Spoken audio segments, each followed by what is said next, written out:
All right.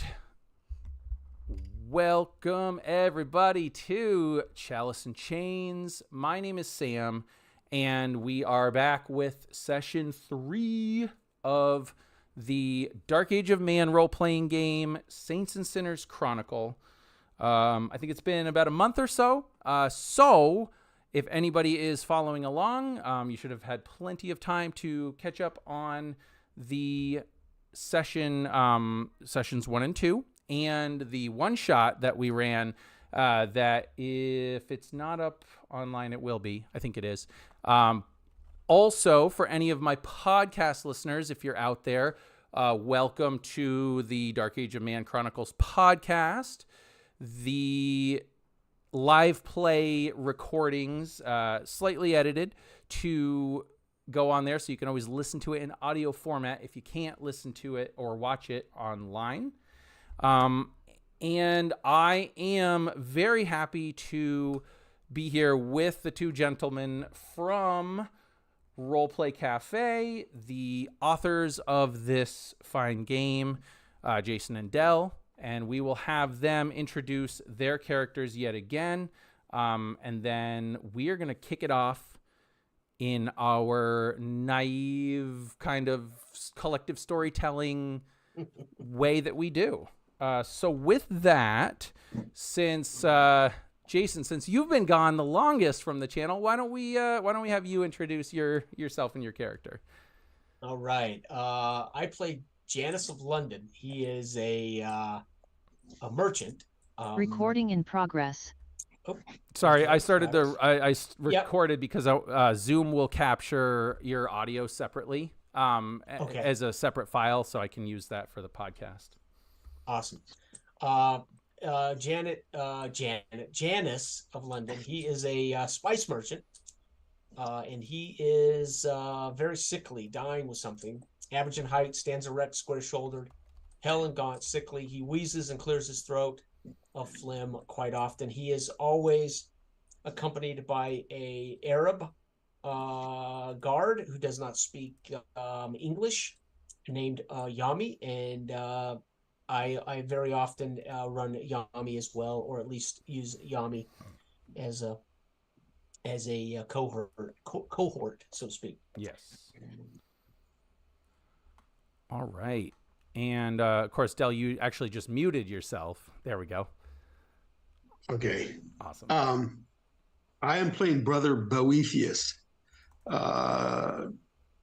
somewhat reluctant and at this point in time conflicted man of the cloth who's going on this journey to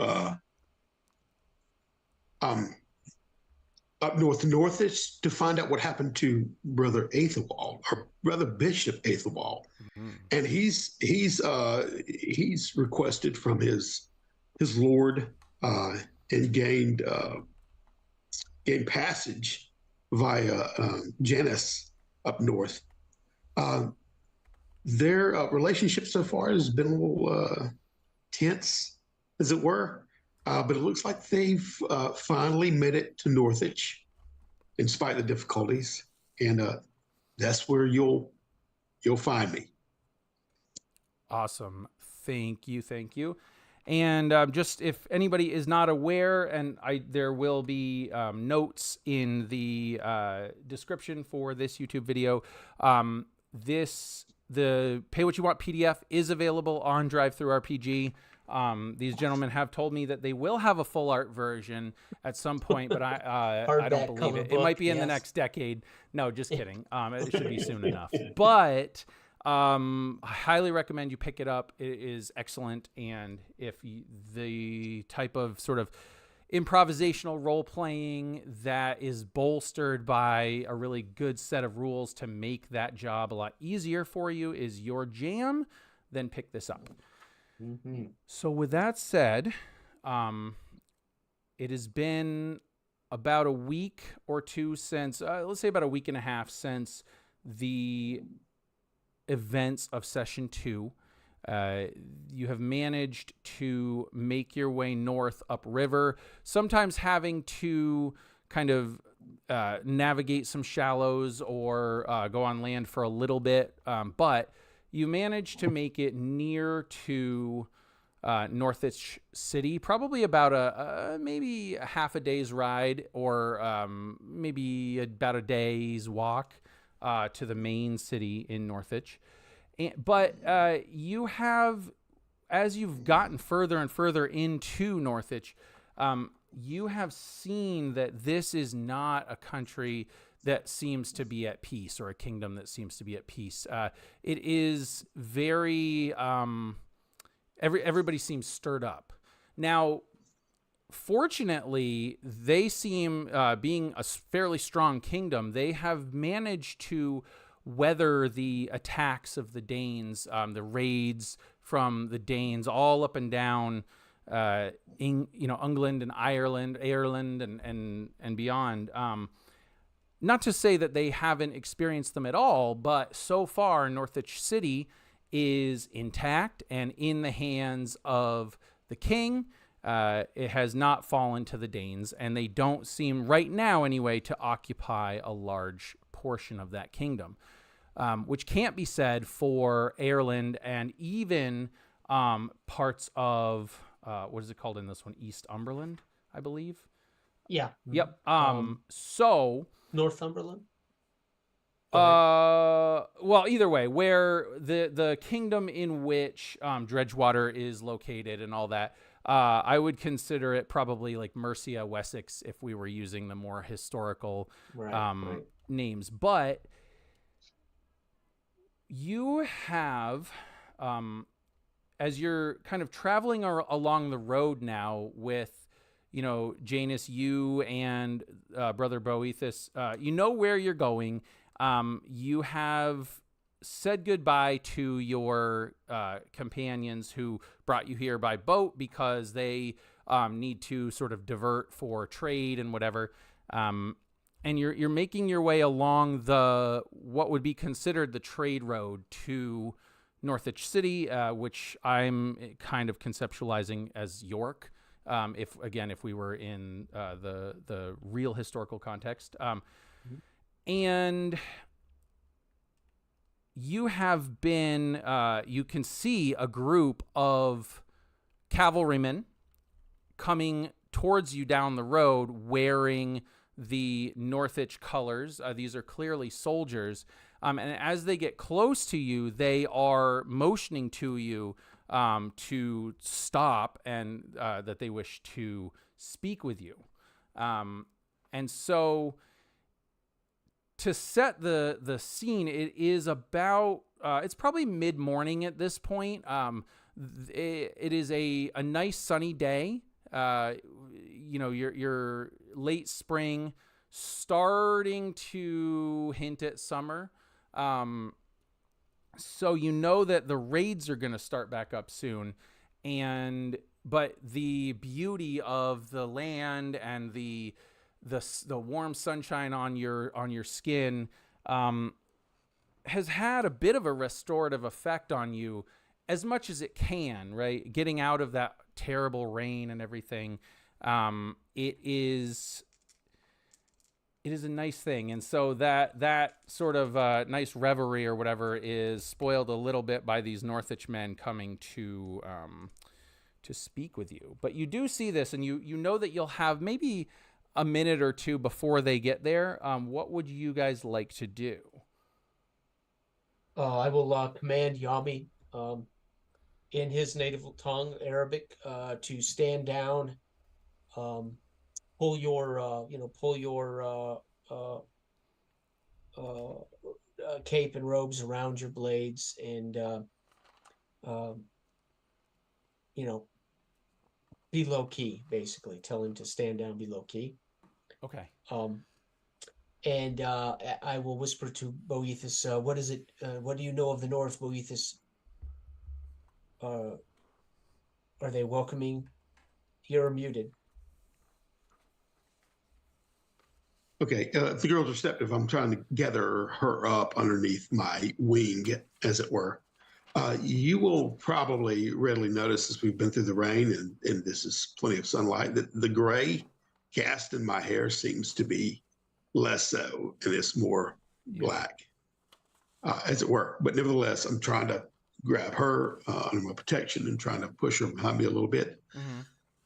The Northwich men should be our friends. And then I'll start to take my hand up and send a return gesture. They are where we intend to go, after all. Brother Athelwald is there. Maybe they have news of him. And then I'll raise my hand up again and do a big arcing wave. Yeah. Okay. Praise be. Well met. I'll yell out. Yeah. And I'll take a step forward. Okay, sure. Yep. And so you take a step forward, and you greet them, and you see that one of the men riding probably in the vanguard of this troop, he seems to be the one in command, and so his soldiers. There's probably about a dozen of them, and so what happens is they were riding in a bit of like a V formation, like a spear point. They break off and they kind of circle, encircle you while the leader or the commander sort of stops. He remains on his horse at first, but then seeing you in your priestly robes and seeing Janus not being a warrior, and knowing his strength, he feels comfortable to dismount. He definitely keeps his eyes on Yami, but he's very concerned when he sees this young girl. She looks very agitated, as she has been, right? And so he will say, he will step down, and he will say, "Well, strangers, well met. What brings you to our kingdom? What is your destination, and where did you come from?" No introduction at all. He just gets right to business. Yeah. We come bringing word from the Lord of Dredgewater, and in search of Bishop Athelwald. Have you seen him? And then I'll kind of look in with my eye for any kind of reaction on his face. Make a luck roll for me, if you will, Del. Okay. All right, at 7. Okay.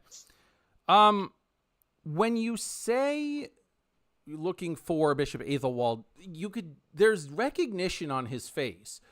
So it's clear that he knows, or he's heard that name, but he does not betray anything else on his face beyond that. Okay. You have, I'll say. So you have. And I'll get a little bit excited and take another step forward. At that point, he holds up is. his hand, motions you, stop, do not approach. Okay, I'll pull short. Mm-hmm. But pray, sir, please tell me where he is. Lead us to him. We must speak with your Lord too. We have word from our Lord in Dredgewater. Dredgewater. Oh yes, Dredgewater. That's that backwater kingdom to the south, is it not? Oh, you have a lord there? I was married to the king's daughter. And he's like, oh, wait, the king. Oh, you mean the second daughter, right? Oh, Lord yes. Washburn is indeed your king's daughter. Yes, I hear that that is right. Respect. And he laughs for a minute, but he tries to keep it as respectful as possible. There's not a lot of love lost between Northwich and really any of the other kingdoms. But he tries to he sort of lets down his guard, so to speak, and you can see it physically. He says, "Sorry for the coarse introduction here. Welcome to Northwich. It's just that things have been tense here lately, and the king has commanded that we discuss and possibly interrogate with any foreigners into our land what they are doing here." Yes, we come in peace, but you come bearing arms, and I look around. Are any of them pointed in our area, or are they just? I mean, surrounded no. us? So you see the cavalry has basically encircled you, and they're not Yeah, holding their weapons. They're not overtly hostile, but you know that if there was to be any Gotcha. hostilities, this wouldn't. I mean, that would be the end of it. Oh, So yeah, that's just enough further reach to get him to peel back a little bit. yeah, exactly. Anyway. Yeah, and so he would look to you, and he would say, "Well, it is advantageous that you're here looking to meet with our Lord, as we obviously need to bring you back to the garrison and find out just a little bit more about you, and perhaps you seek an audience with who? With King Osbert?" Which is yes, ultimately you do. Yes, Yeah. yes, and we're on foot. Right. Perhaps with due haste, so as we will not dally or hold you back from your appointed rounds. But if you could escort us there, it would be much appreciated. And So he looks I'm like looking around for some kind of a horse, or well, there's horses, but they all have people on them. yeah, I mean, we could couple there's up, not a lot. There's not as much traffic on the road, trade traffic, as you might expect, especially because the road at this point is not really flooded. The weather has been more conducive to wagons and caravans and foot trade, right? But what has been happening all over is because of the increased raids by the Northmen, by the Danes, trade has been, it hasn't dried up, but it's become a lot more treacherous. And so you are now seeing merchants that are the more wealthier merchants that can afford guards, and they go at certain times. They typically, so people are not getting the goods that they need as soon as they would. Mm-hmm. So it's not out of the ordinary lately, but it is out of the ordinary under normal circumstances. So gotcha. That's the kind of the backdrop, right? But this commander looks at you, and he says, "Yes, we'll be happy to escort you to the city. However, first we must bring you back to the garrison." And he looks at the girl for the first time, like overtly this time, and he says, "Who's she? What's her story?" And I'll pull my hands off under my cloak, raise my hand so he can see I've got rings. First, I believe the introduction should be among the men here before we introduce the children. I am Janus of London. This is Brother Boethius. You have not told us who you are, sir. And he realizes, like, oh yeah, you're right. I haven't. And he says, sorry, it is Commander Aethelwolf of the King's Guard. Aethelwolf, yeah. They're all basically Aethelwolf, Aethelstan, Aethelfled, Aethel, whatever, right. Everybody has a name that starts with AE in this setting. Right. Yep. It is actually good to see the Northwich soldiers along the main roads. Mm-hmm. As we know that as spring dawns upon our small island here, the raids become more frequent and more dangerous. I will let Brother Boethus answer questions about the girl. This man with me is Yami. He is my bodyguard, as I am a spice merchant, looking not only to find Brother Aethelwold, but always glad to establish the opportunity to share my wares and to network the spices from London. Yeah, and he looks, and I assume you don't have like a cart or a wagon with you, is that? No, Yami would carry in his pack, or Yami would carry on him enough spices. Sure. I mean, spices are worth their weight in gold. Mm-hmm. So ounces of salt, turmeric. For sure. Whatever, right. So enough that we can parlay, or enough that we could even provide samples of what it is our company, or what it is we can provide in a business transaction Mm-hmm. in a greater. Very good, very good. Well, I'm sure that that your goods will be well received in the city. So yes, and I guess he looks to you, brother, father. What? How should I refer to you? No disrespect. Brother is fine. Very good. Boethius, if you must. What do we dally about? And I'll look around. His business can be taken in the town. I have to speak with the Lord. And this girl is she's just a waif we picked up on the road.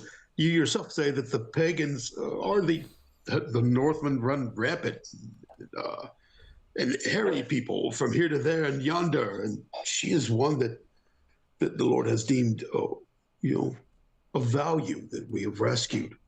Well, perhaps take her to a orphanage in your fine city. But let's not waste any time here on the road. So he looks a bit troubled when you say orphanage, but you get the impression, you're a man of the cloth. You are clearly he takes you at your word, and he says, "Yes, fine, very well. If you'll accompany us back," and he kind of like motions to his soldiers to go. He says, "We cannot go to, I cannot escort you into the city as of right now. We do have to send word ahead so that they will expect us. But we will put you up at the garrison. We do have accommodations, and certainly if you would like to stay there rather than, well, there is a local parish nearby. You could, I suppose, stay there, but we would be happy to host you until word is given that it is allowed for you to enter the city." This seems unusual to be stopping merchants and travelers along the road to the city. Yeah. I think an explanation is in hand as to why you are so. And how can the army afford to stop every traveler and keep them from the city? Yeah, and he looks at you and he says, "Yes, that is quite difficult, and in fact, we cannot. We mainly patrol the main trade road here. If I'm honest, we're really more looking for bandits, cut purses, or any Dane scouting parties that may be about. But it is our. I see now the confusion. Yeah. You believe that this man, and I point to Brother Boethus, and the child and myself, a sickly merchant, are bandits or spies for the sea peoples. And he says, now. You must have greater wisdom about you than this. He's not quite sure whether or not to take offense at that, but he does look like, he's shared similar thoughts to yourself, and he says, Of course. I don't suspect that you are bandits or spies for the Northmen. No, but I do have my orders that I must follow. And, well, the king and the prince, they deal harshly with those that do not follow their orders to the T. So don't harass the man. He's willing to do the Christian thing and escort us to the city post haste. And I'll double down on that word. Mm-hmm. So just let things be. I meant no offense, Commander. From London and having traveled for many a month up through this fine country of ours, through many of the countries and the kingdoms and the parishes along the way, to find the North in such a way is just is a bit unnerving. That is all I meant. Yeah, the perils that we've endured up until now, and to be relieved of those to a certain extent, and I look around at the guard, are welcome indeed. And I'll brush off my, and rinse out a little bit of my robe that's still drying, whatever like that. And shall we, my dear? And I reach around to see if the girl's right behind me to lead her forward. Yeah, she doesn't immediately shrink back in terror whenever you reach out to her, but she still flinches a little bit. But being that it has been a long enough time that you haven't hurt her or done anything to her, she will, she kind of accepts what you're trying to do, and she'll move along. And so as you guys start down the road, the sun, I think, had been kind of going in, behind clouds a little bit. And at this moment, as the soldiers start to ride on and you guys move, the clouds had been obscuring the sun a little bit, and it just comes out, and it's like a bit shockingly bright for just a moment.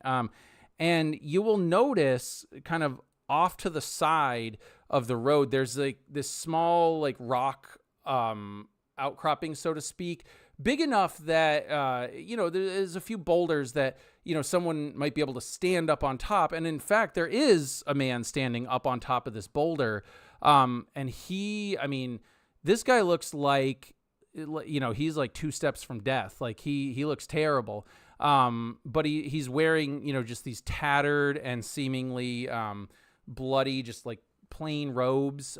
His like hair is all matted, and he seems to have scars like on his face.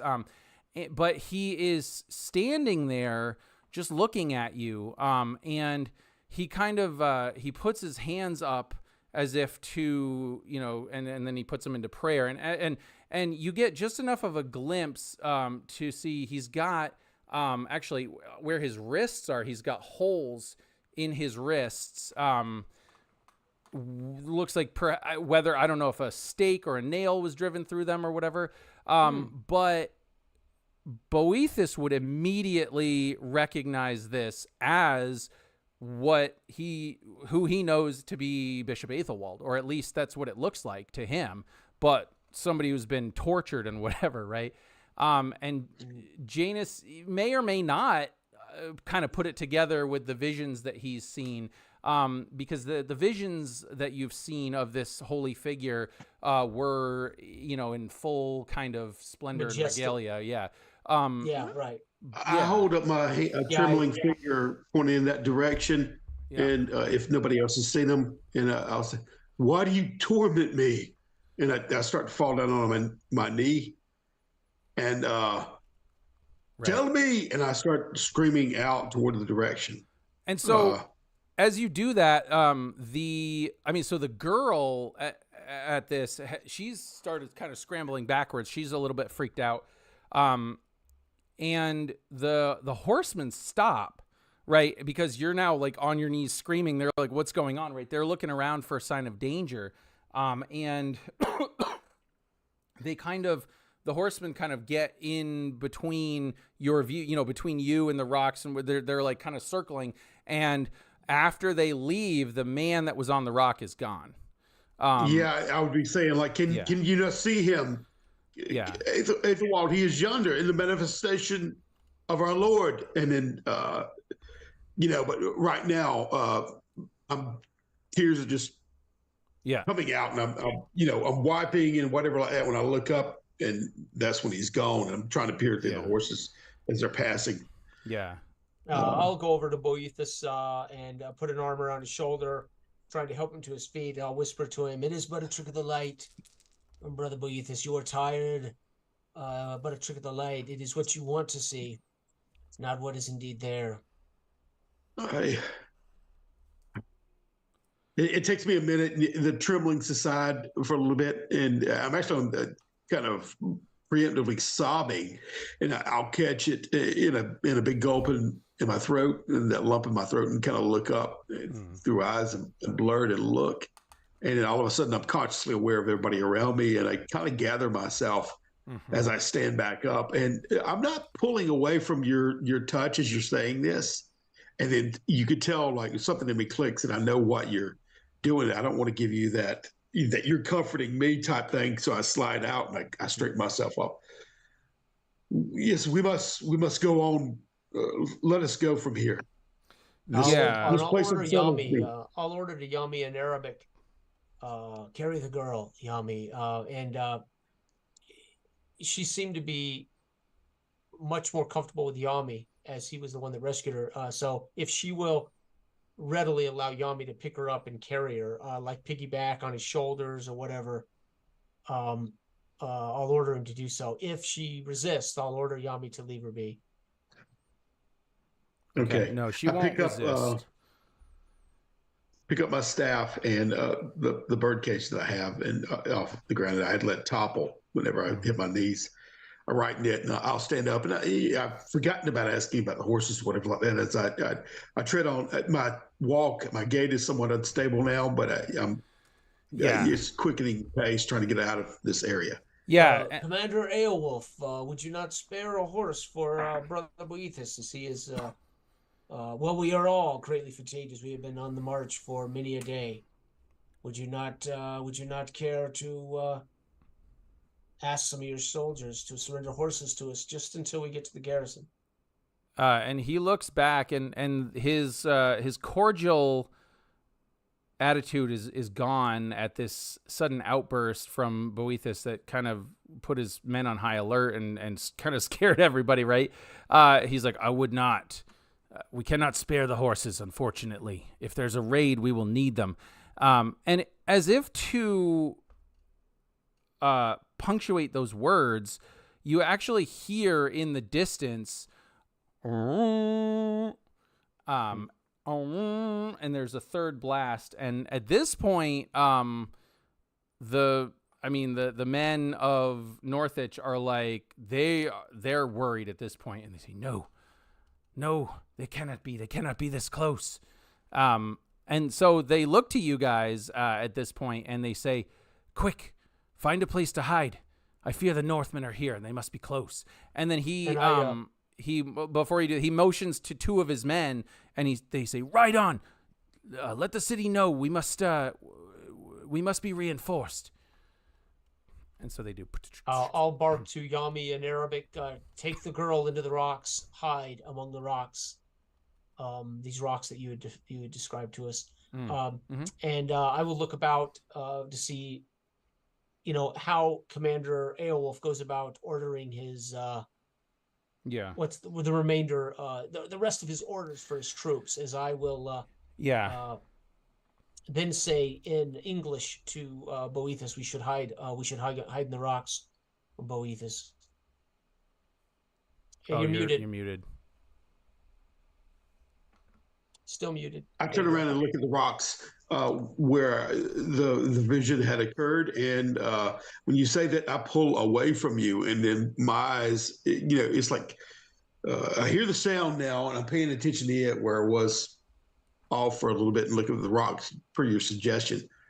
And I get wide-eyed and start backing up and pulling away from you, and I'm looking around any other place I can go to.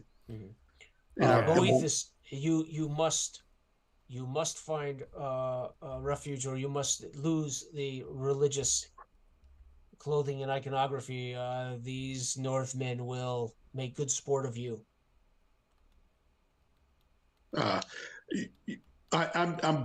I hear you, but I don't hear you as I'm frantically looking around where to go.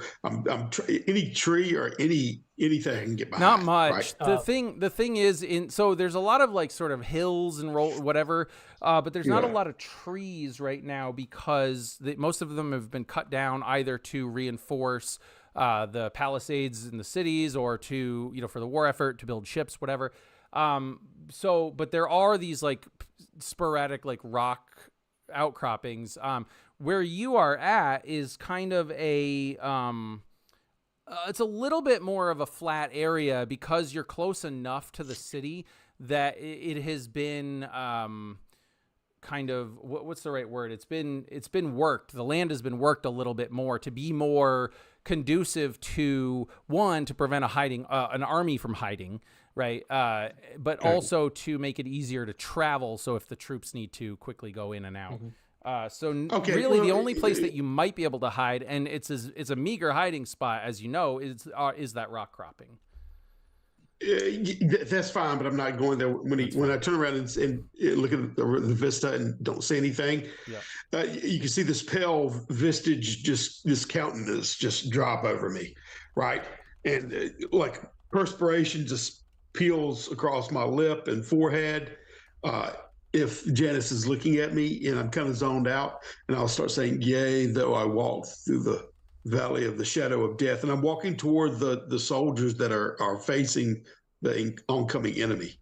All right, and taking steps toward that direction using my staff. Recognizing Boethus won't take my advice, shake my head, the fool, and I will dart hot on the heels of Yami.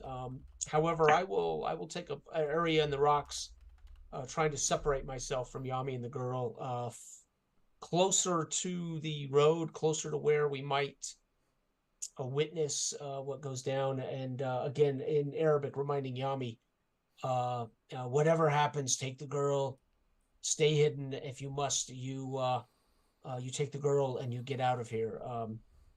And that is an order. So, and I'll hide among the rocks, kind of within 15 or 20 feet of Yami, so we're not close enough that, right? Sure. Yeah.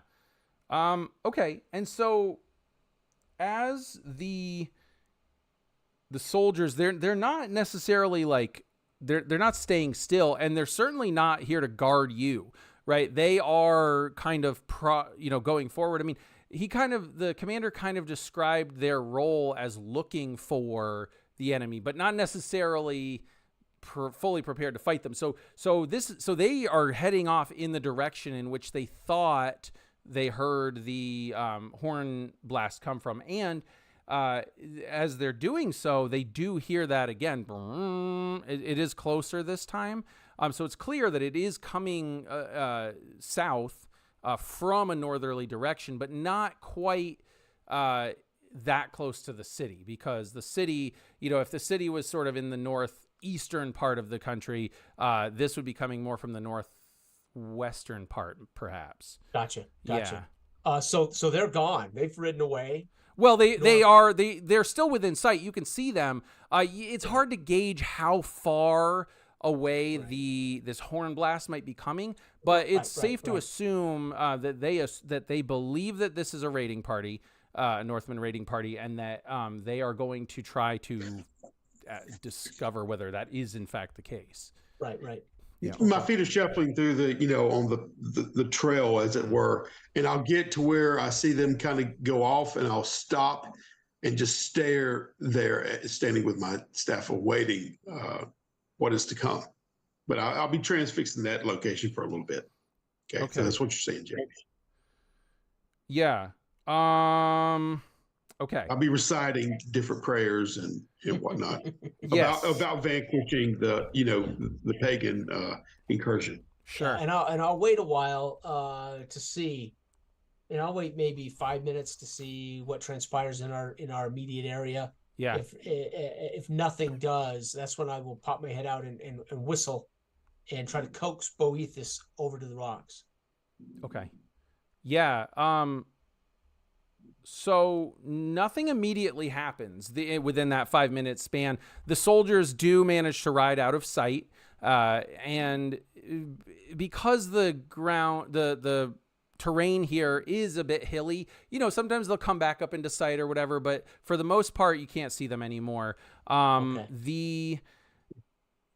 just say, go with them, Lord, finally, as I turn on my hill 180, and I'll just start walking steadily as Janice calls out to me, and not paying any heed as I'm walking in the direction toward Northich. Mm-hmm. We have to tell the Lord. And then I'm going into recitations and of different prayers and whatnot. Sure. So that's what you're spilling out of my mouth as I'm walking toward. But I'm walking with purpose. So you're walking north up the road towards the city. Yes. Yeah. Okay. Yeah. Sure. Continuing on. And I will begin to ascend to the top of this rock formation. Okay. I want to get to the very top of it. Yeah. So I can see in 360 around the whole area. See what I can see. So as he wanders up the old road. Because you are a bit frail and or not frail, but you're sickly. This might not be as easily done as it would otherwise. So can you make a body roll for me? Sure. -1 for my body. Yep. Critical fail. So 0, taking my -1. Yep. So a critical failure. Okay. So I think then what's going to happen here is you attempt to scramble up the rock, right, to try to get the better vantage point. But there is something slippery on the rock, and you don't quite notice what it is. But as you go to kind of get a firm foothold, your foot slips. You fall and you bonk your head on the rock itself. Okay. So I'm gonna have you take one wound. Okay. For that. So now I'm already at fatigued. So this is gonna push me to. I can never remember. Is it battered? Wound, I think. Battered. Yeah. So and now so I'm at battered. Okay. yeah, and so this because and it causes you to lose consciousness, but as you are sort of in the process of blacking out, you see again the countenance, the vision of that priest, that saint, whatever. But again, more like what you saw before, the holy, in his full glory. And he basically says to you, Janus of London, trust in the Lord, and all of your woes will be taken care of. Fear not, it is not your time to meet your maker just yet. And then you black out. Gotcha. Now, Brother Boethus, I think you would feel as much as you would hear something happen behind you, because as Janus starts to fall, I would imagine that Yami would react. As Janus starts to fall, Yami would react. He might yell out in Arabic, like, are you okay? Well, which you wouldn't necessarily understand, but you're also feeling a very strong sense like these people need you as a member of the clergy, right? However, I would like for you to make a spirit roll for me. Yeah. All right. And let me know what you get. 5. Okay, so you have clear orders from your patron, not God or whatever, but the person who you had been sort of working with, or trying to further their cause, that you shouldn't really help that much in the pursuit of bringing Brother or Bishop Athelwald back. It's been made clear that if he does not come back, there might be some rewards in it for you. And so I want you to tell me, with everything that you've seen so far, what you've experienced, and knowing this missive anyway that you would have received early or on, how is your faith and your spiritual nature affecting your decision making, and what are you going to do with that in mind?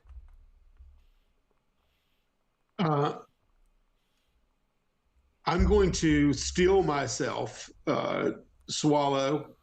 There's certain tenets of the faith that I have to almost, for the needs of the many outweigh the needs of the few. Mm-hmm. So that's what I do. I swallow. There's a momentary hesitation when I hear the cry come out.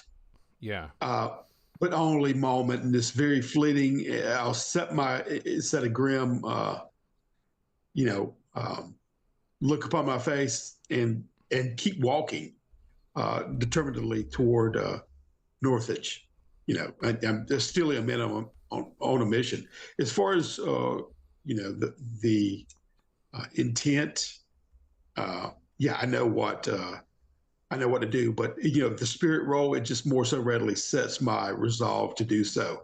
Okay. So that in effect, the bit of confusion or conflict that I was having has seen myself go to one side rather than be on the fence.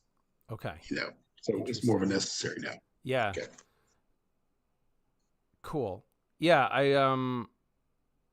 That's interesting. I'll talk about that afterwards because Yeah. that was I like the way you did that. Okay. So let's see. You're continuing on, and we will come back to Janus in a minute. But as you continue on, Brother Boethus, you start to hear before you see the signs of, or the sounds of maybe fighting, maybe conflict, whatever. And as you continue on, you actually can see off in the distance a little bit. It looks like the Northwich cavalry have become entangled or engaged a little bit with a raiding party of Danes. But I don't know how much experience you have with war, but if you wanted to make like a mind roll, or even perhaps a spirit roll, if you wish to ask, God for guidance, you could try to ascertain kind of how everything is going, and what is it likely that the Northwich men will be overcome or not. So yeah, I'm just going to assess the situation. Yeah. So you can use mind or spirit mind. depending on how you wish to do that. 3, it seems. Okay. So it's you're a man of God, you're a man of the cloth, not a man of the sword. And so battles, it's a melee. You can't tell what's going on. But what ends up happening is ultimately these raiders, they were not ready.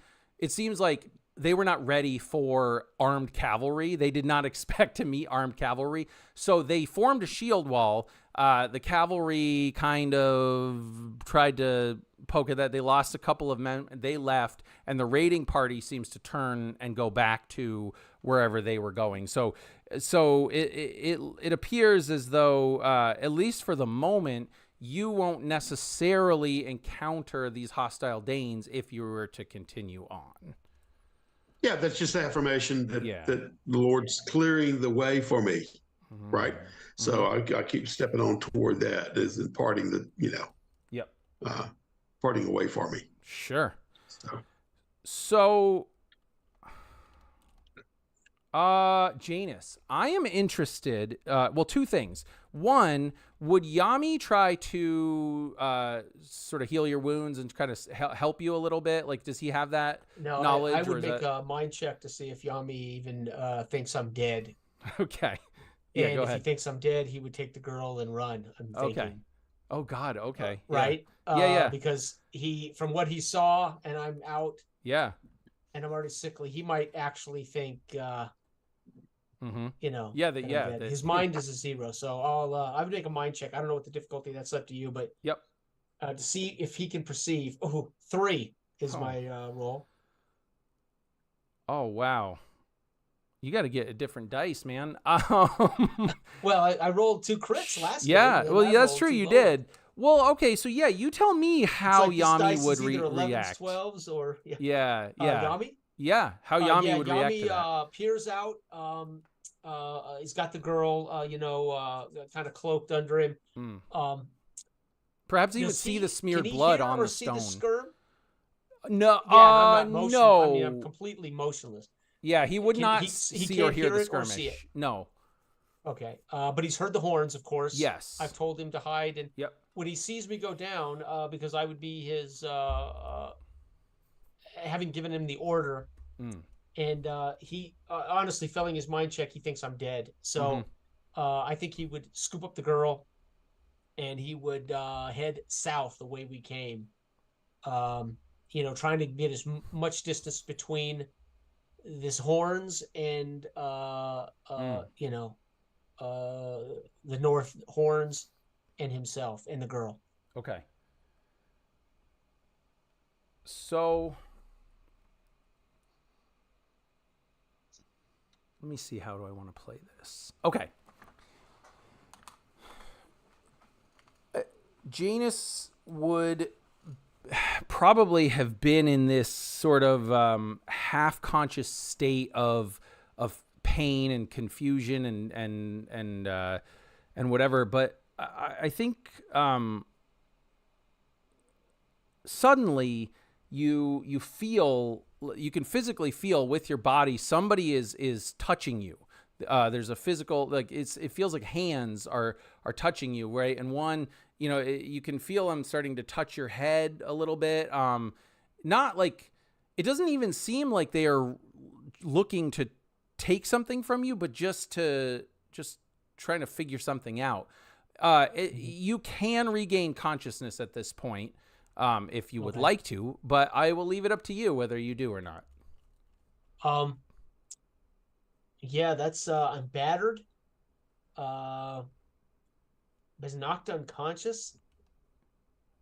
Yeah, I might wait just enough to try to identify a face and see what's going on. I'm not certain I would stay conscious. Okay. Right.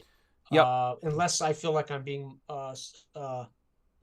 robbed or molested, I might. But at this point, Boeth has told me to trust in the Lord, and I drifted off, following the light, thinking maybe this is better than the suffering I've had. Yeah. So I'm not certain I would resist. Sure. Even being robbed or. Okay. Yeah. I might drift happily back to sleep, waiting for. Yeah. Brother Aethelwold, Bishop Aethelwold, to lead me to the Lord. Right. Right. Yep. Although Brother, you do remember that the vision said, I believe he said to you, "This is not yet your time." Correct. Yeah. So I'm trusting Bishop Aethelwold. Okay. And yeah. Okay. So then in that case, your eyes open enough that, after kind of the film sort of, dissipates from your eyes, you're kind of squinting a little bit. It's hard to see at first because it's bright, right? Because you're on your back, so you're looking up in the sun, right? But then the sun is kind of obscured as the figure who was over you kind of blocks it, and as your eyes focus in on the face, it's the face of that man that you saw on the rock, and he, at this point, he's kind of like cradling your head, and he says, your faith and your willingness to help have not gone unnoticed. Continue to believe and have faith in your Lord and spread his good word, and you will find prosperity. And you can feel yourself starting to, the pain starts to recede a little bit, and your mind starts to become a little more clear. So you'll go back up one wound level. So you're back up to just, yeah. So, and fatigued. Yes, to fatigued. And this man is still there. You can perceive whatever happened, but all you know is that you feel better through his touch and his words. Okay. So I will whisper to him, Bishop Aethelwold, in somewhat of a question. Like I'm not certain this is Bishop Aethelwold, but almost a question. It is Brother Boethus that wanders north into grave danger, and I'll try to sit up. Checking about my head wound, etc. Sure. Yeah, and you're you can feel where like the head wound would have been. There had been a lump; it's gone. You just feel sort of the lingering this sort of fatigue, right? That your body probably had to work a little bit to kind of heal itself. So you feel fatigued, but you feel physically fine. Your ailments still seem to exist, but for the moment, so still wheezing and a little bit, but not as much as you might expect. Yeah, you're actually you're feeling better than you would have in years, but you know that you aren't cured by any means. Okay. But yeah, the man helps you, kind of props you up against the rock, helps you in your efforts to sit, and he says, yes, unfortunately, he has chosen to believe in false prophets and has not has not yet come to understand the true meaning of God's plan for him. But fear not, he will. And in the meantime, he pulls out this like piece of bread and he breaks it in half and he hands a piece to you. And he has like a little like water skin or whatever, and he gives it to you as well. And then he will sit with his back up against the rock as well, and he'll start to eat the bread, and he'll drink some water as well. But so I will happily eat this and drink it, somewhat bemused that this, half thinking I might be dreaming this, to be honest with you. Yeah. But content with it. If this is, this ain't so bad. If this is my plight, Right. Forgetting completely about Yami and the girl at this point. Sure. And I will quietly eat my bread and drink my water. Okay. And the man, I think, sits with you in silence for a while, right? You guys just eat and drink and kind of regain your bearings. He will finish the bread, right? And he'll, he there were crumbs, and he kind of slowly wipes the crumbs off. And as as he's doing that, you can see like there are holes in his wrists. And so confirming what I was already thinking, that this is a dream. Right. Yep. Clearly, right? Because, and he's got, so I've got just scars. I'm kind of bemused at the details of the dream and sure how strange this is. Yeah. Right. And so at that point, he sees now that you are up, that you seem, well enough. And so he says, "You, Janus of London, no longer need my assistance, but your friend, Brother Boethus, will need yours. You should go to him, try to stick with him, but know that the answers that you've come here seeking have already been answered. You know the answer to your questions. It is now just a matter of faith and of time." Okay. Well, you have led me well. I accept. I accept your understanding and of my fate, and I thank him for the bread and the wine. I will stand somewhat carefully to make sure I'm not dizzy or I don't topple over. And I will look in the direction of Brother Boethus, and if I can still see him at all, although I still think this is a dream, expecting at some point to wake, I will begin forgetting in a way my breathing and my health, and start in a trot, almost having not run probably since I was in my teens. Yeah. Right. Strangely feeling the muscles of my legs and how weak they are as I start to run. Sure. Thinking this is definitely a dream because I cannot run. Yeah. Running is something I have not had since I was but a young boy in London. Right. And I will run for Boethus. Yeah. And I imagine you'll be able to eventually catch up to him. Feeling better than perhaps you have, like you said, since you were a boy. And still believing it's a dream. Might as well run. Yeah. So Boethus, you would hear behind you the sounds of footsteps, not exactly running, right, but with a faster countenance or cadence than, a pathetic kind of old man run. Yeah, a jog before jogging for fun was a thing. Yeah, trotting, and I'm focused on my prayers. I've switched to Latin a little bit, and I'm saying different things. I'm holding on to the cross around my neck as I do with my right hand, and walk with my left. And so, but you'll find me having a steady pace and just my mouth moving aside and saying it under my breath. So, and I take no notice of you immediately when you pull up. I'll pull up to his left in stride. I will just keep pace with him and not saying a word as we continue north toward the city. Okay. So let's see. Okay. So this is what we're going to do. So you guys manage to travel. You have to travel basically a little bit past sunset. You were far enough out, and with the delay and everything, it takes a minute.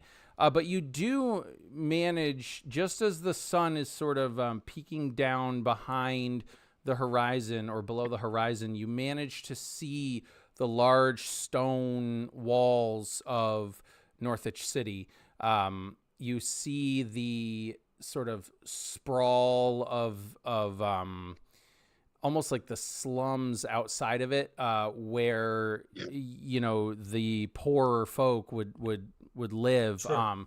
You see some fires, some campfires, maybe some hearth fires lit, but it'll probably be another hour or so on foot before you would be to the city gates. Okay. Yeah, so if you wish to just continue on, you certainly can, or if you wish to do something in the meantime, by all means, but let me know. Yeah, I would have just walked silently beside Brother Boethus as he mumbles prayers the whole time. At some point, if he ceased his praying, yeah, right, then I might speak to him, but only if he stops his praying.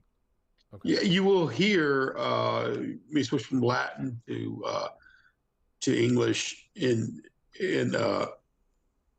like switching gears and affirmations that Falcone, everything you said has come to pass. You are right. And then I'll say intermixed prayer like that and stuff like that, but it's definitely like I'm in my own little world like that. As we come and the city comes into view, the sprawl laid out, look at the filth, decay.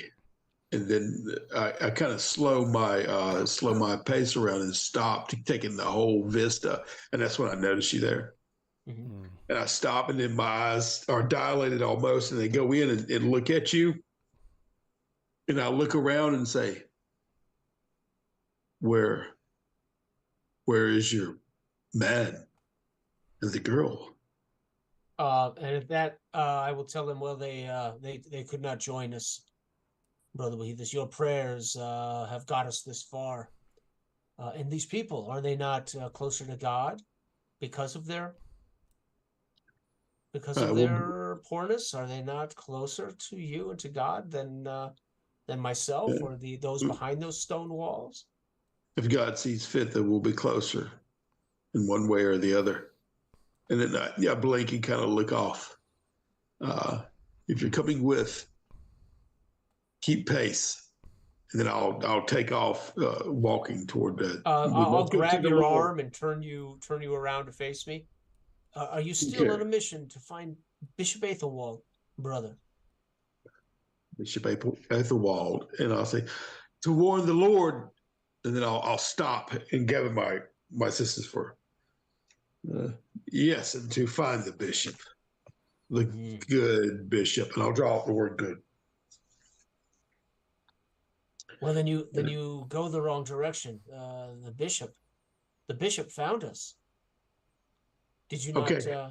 I flinch a little bit, and then I recall the bishop on the rock. Is that what you mean? On the rock. He guided us. He warned us. You paid no You said heed. You said he was a vision. You saw him too. He came to me again when I was unconscious. Okay, I recoil a little bit from you, because I had grabbed onto your sleeve, trying to get information from you, like, so you've seen him. He came to you. Indeed, he has healed my wound, and I'll point to my head where I fell.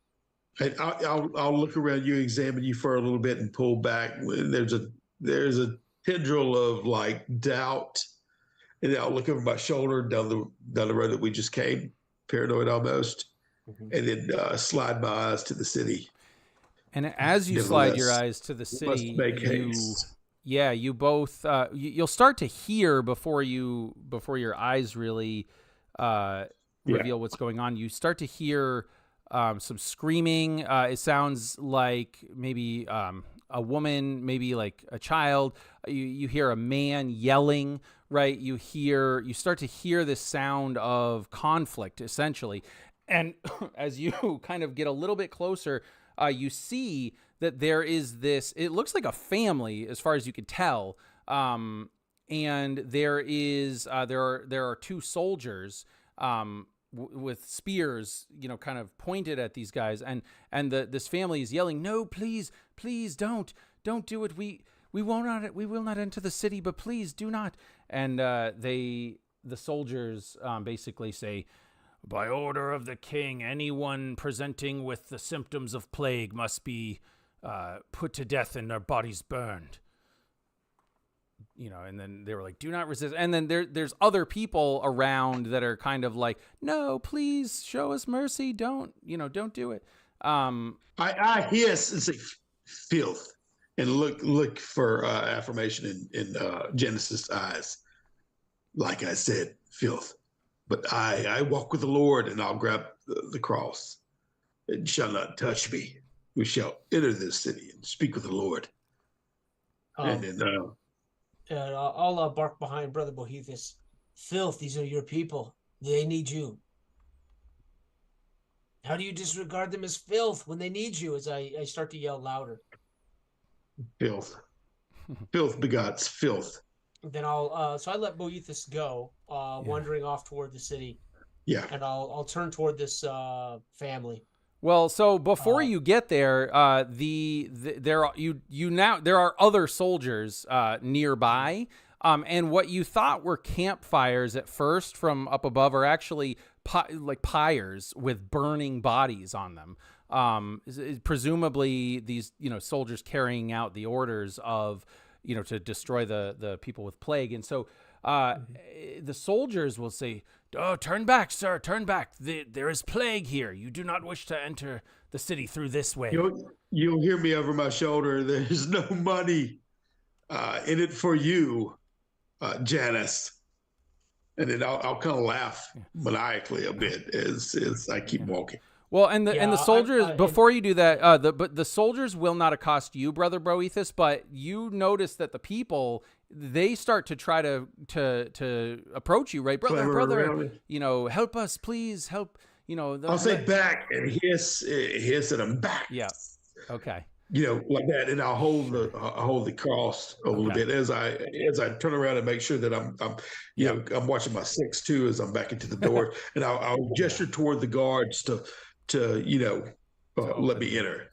Keep the filth back, and then I'll keep walking. Okay, and so we'll go back to Janus at this point. Yeah. Yeah, if the guards are barking at me to stay back, I will indeed, as I don't want neither the plague nor the ire of the guards. As I look in horror on the burning heaps of bodies. Right. I'll back off and nod awareness to them. I'll sneak off to the very edge of this refugee camp or whatever it is, south away from the city, looking for a quiet, lone rock or tree or something that I can kind of set up by. Okay. And await until much of this cleansing is done. There's not much I can do about it, so I'll sit and wait, watching, and half hoping the Viking raiders show up. Yeah. Half hoping. So are you within viewing distance? So you'd still be able to see this sort of the plague town, so to speak. Them wrangle up sick and the dead and burning them. The fumes and stuff like that from the body, the pyre or whatever. I cover up with some of my garment around to keep it from getting to me. And it's a little bit wet anyway, so I would assuming that. I'll beeline it to the main entrance, And certainly at this point, I believe Boethus is either insane or corrupt, utterly corrupt. Yeah. Yeah. And so within this scene, the guards, Boethus, they'll refuse to open the gate. We cannot open the gate right now. If we try, these people will try to storm in.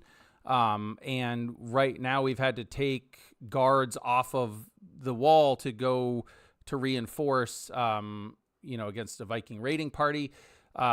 You'll have to wait until morning, or until the soldiers return. I'm spinning around with a sharp eye at him, and the Lord has cursed these foul beings. Do you wish to be cursed as well? Let a man of God in the door. I have to speak with your. I have did no sin to gather what these poor creatures have, but neither have you yet. And look at them intently. Mm-hmm. Open the gate. And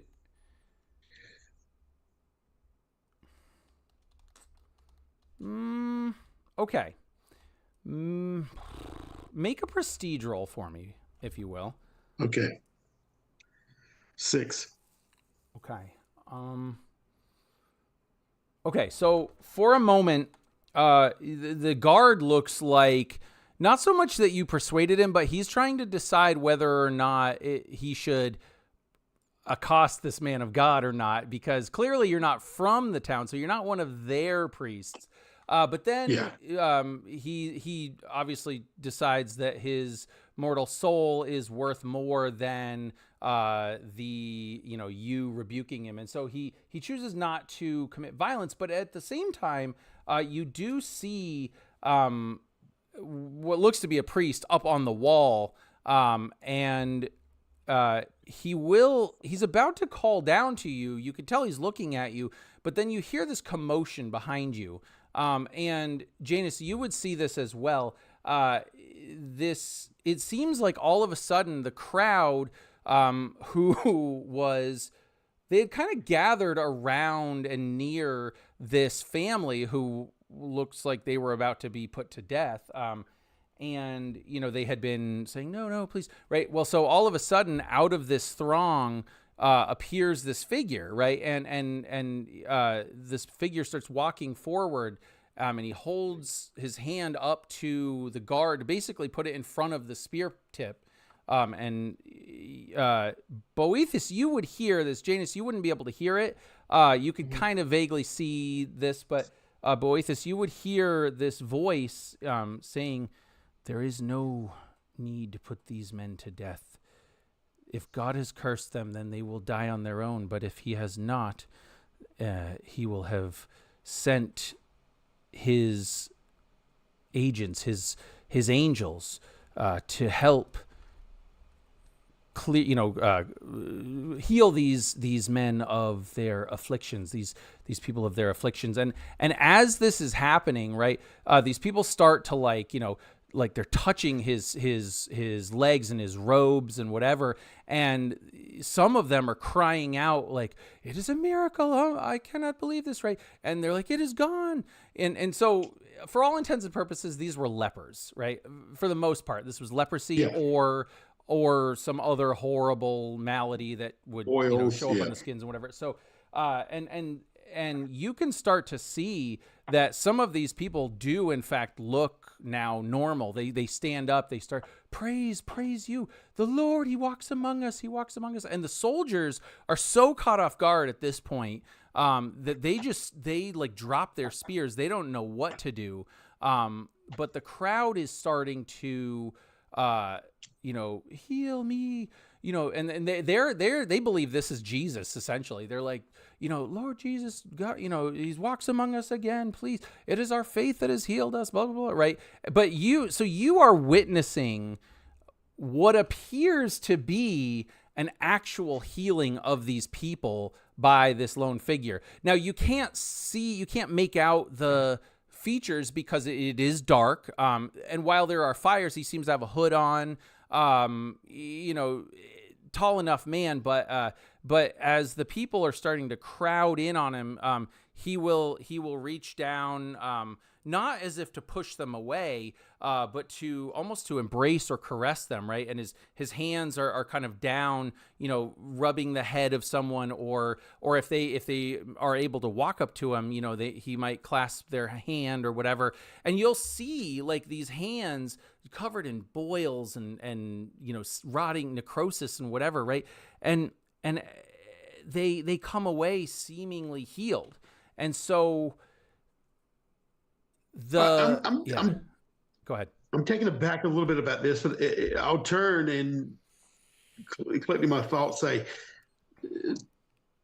see what a man of God can do if he deems those that are worth a second chance. That maybe they can lend toward the kingdom of God, but I tell you that if you do not do what a man of God wishes, that you too will fall into their state and need a second redemption. And I'm babbling a little bit, and I said, so please hasten, open the door before this, and I readdress the rest of the crowd that's still sickened. It becomes your fate as well. Have thrown you out here to wallow with these dogs, and I'll catch myself and do a side glance toward what's happening over the corner. So yeah, it's at that moment, before the guards are even really able to react or whatever, this young woman, again, sort of, she looks like she's fairly healthy. You can't see any signs of pox or plague or whatever on her, but she falls to the ground suddenly, and she starts to writhe, and she starts speaking in Latin. And that would be very unlikely for these people because they're poor. They probably can't read, let alone speak another language. But she's clearly speaking Latin. And the words she's speaking are, beware of false prophets who come to you in sheep's clothing, but inwardly are ravenous wolves, right? And she's repeating this over and over again. And of course you would recognize the words of St. Matthew and his gospel. Yeah, but I'm pivoting around the individual. There was a couple of them right there, guards that were close to one another. Mm-hmm. She is possessed, and I'll pivot around him with the cross I've got hanging on me. I'm gonna I'll pull it out of its scabbard. Mm-hmm. Okay, and I'm going to prick him through the thing before you fall as the rest, and I'll poke him with that. Okay, so it's a poison tip on the end of that blade. Oh my God. Okay, it was in the cross that it pulls out. Okay. And I do it, and I'll stand back. Behold, one who does not obey the word of the Lord. And I'll make a big, bold gesture toward the guard. Make a now spirit roll. I can see all this. I just can't hear anything. Well, so you could hear clear as day someone speaking in Latin. Would you be able to speak Latin? Yeah. Okay. That's how I understood what the girl was saying. Yeah. Right? Yep. So you would have heard and understood, as if someone was close to you, the words from the Gospel of St. Matthew. Right. But you can't really make out any other particular speech or whatever. I so could hear only what she was saying. But you can also see, it's almost like a hive, like seething at this point. And you can see this figure, right? It's like, so it's crazy. But you clearly heard her words. You probably can't hear Boethus very well. I'm saying devil all around me. Sure. Look what you've become, and just ranting from that. But make a spirit roll for me, if you will. 9.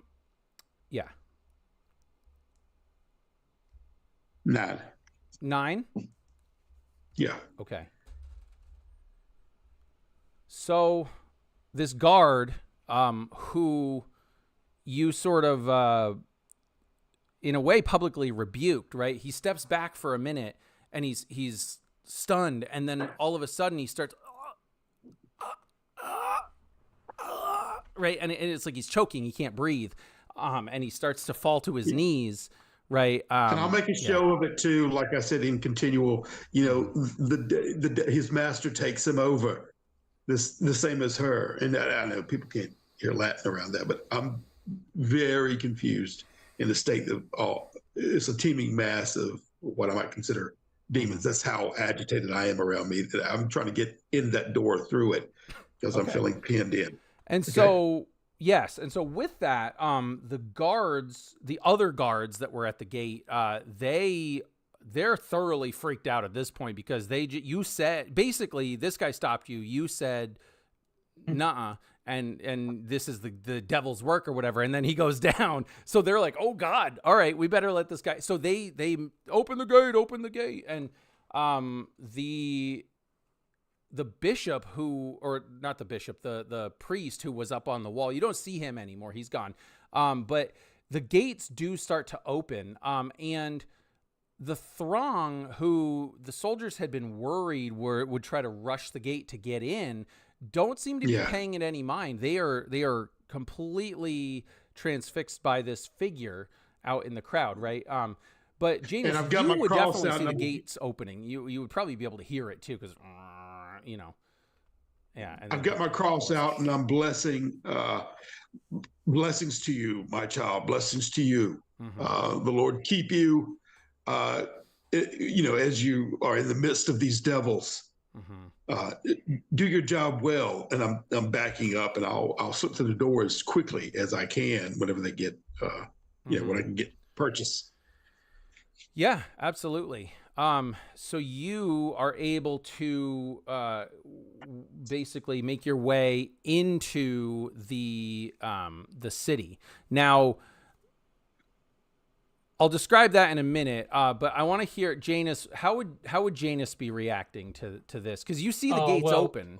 Yeah, once I see him gain entrance, when I know it's not an impossibility, I will work my way through the crowds to the gate. And approach the soldiers at the gate and tell them I have information from the road south of here, as I ran into Commander Aelwolf, and they have intercepted Viking raiders. Let me in. I can give this information to your captain or your lord. Yeah. And before they are able to even sort of respond to that, this figure who had been seemingly miraculously healing these people is now right there, and he ignores you, Janus, but he looks down to the guard that is lying dead on the ground, right?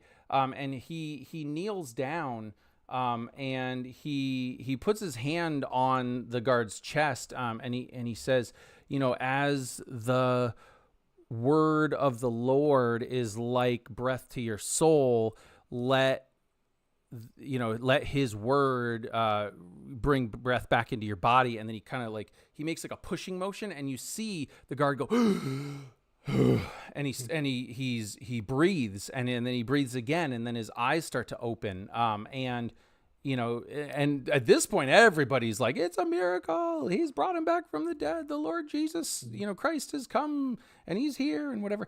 And at this point, the guards are so thoroughly shocked. They hadn't fully closed the door yet. They are not sure what is going on. They're transfixed by this. And so should you wish to enter the city, you certainly can. I would slip in, behind him quietly through the gates. And for a moment, as you kind of are making your way in, you almost feel compelled to turn, and as you turn, you see the figure, this healing presence, stand up again, and they're off in the distance. There is the sound of thunder, right? And there's this like lightning crack, right? And you can see it illuminates for just a second the face, and it looks like the face not of this beleaguered man who helped you, but of that that figure that kept Majestic. appearing to Right, you in your right. dreams or whatever, right? And Right. and at that moment, the clouds, which had been kind of obscuring the moon and the stars, they part a little bit, and so the moon is able to shine down brightly on. I mean, not that bright, but you know what I mean. Sure, bright right, enough right. to give a little more light, and you can see that there are many of these people are healed. They're professing their, oh my God, this is amazing. What is happening? And so it is with that backdrop that the gates actually you hear the and they close shut, and then the portcullis comes down, and you stand inside on the entrance to basically the Grand Keep. But the way I envision this is that the big stone walls, within the stone walls itself is just a crowd of houses, of merchants, of shops, like, right? It's a walled city, and kind of you meander through the streets that lead up kind of to a hill, and on the top is the keep, where the king presumably resides. And so but what's really funny now is the people inside the city they're like, what's going on? They're hearing what's happening so they want to go see. And the guards in the city inside on this side of the wall are much more aggressive about not letting that happen, right? They're like, no, the gates will not open again until, right. So there's a mob coming toward the doors, the gates. Not even coming towards, they're already there. Like, it's all these people, they've been woken up. It's been, or they whatever, right? They're there and they want to see. And so some of them are trying to like climb up the walls and or the stairs. I'll slink into the door, noticing and seeing all this, and I will try to find Boethus among the throng of people, and my goal is to follow him from a distance, where Brother Boethus goes. Mm-hmm. I imagine it wouldn't be hard to find him, because he's a priest inside the walls, and while the malady affected, I'll find him, but my goal is to follow him from a distance. I want to know, where he's going. Yeah, you'll see me at the well right now, trying to draw up some water.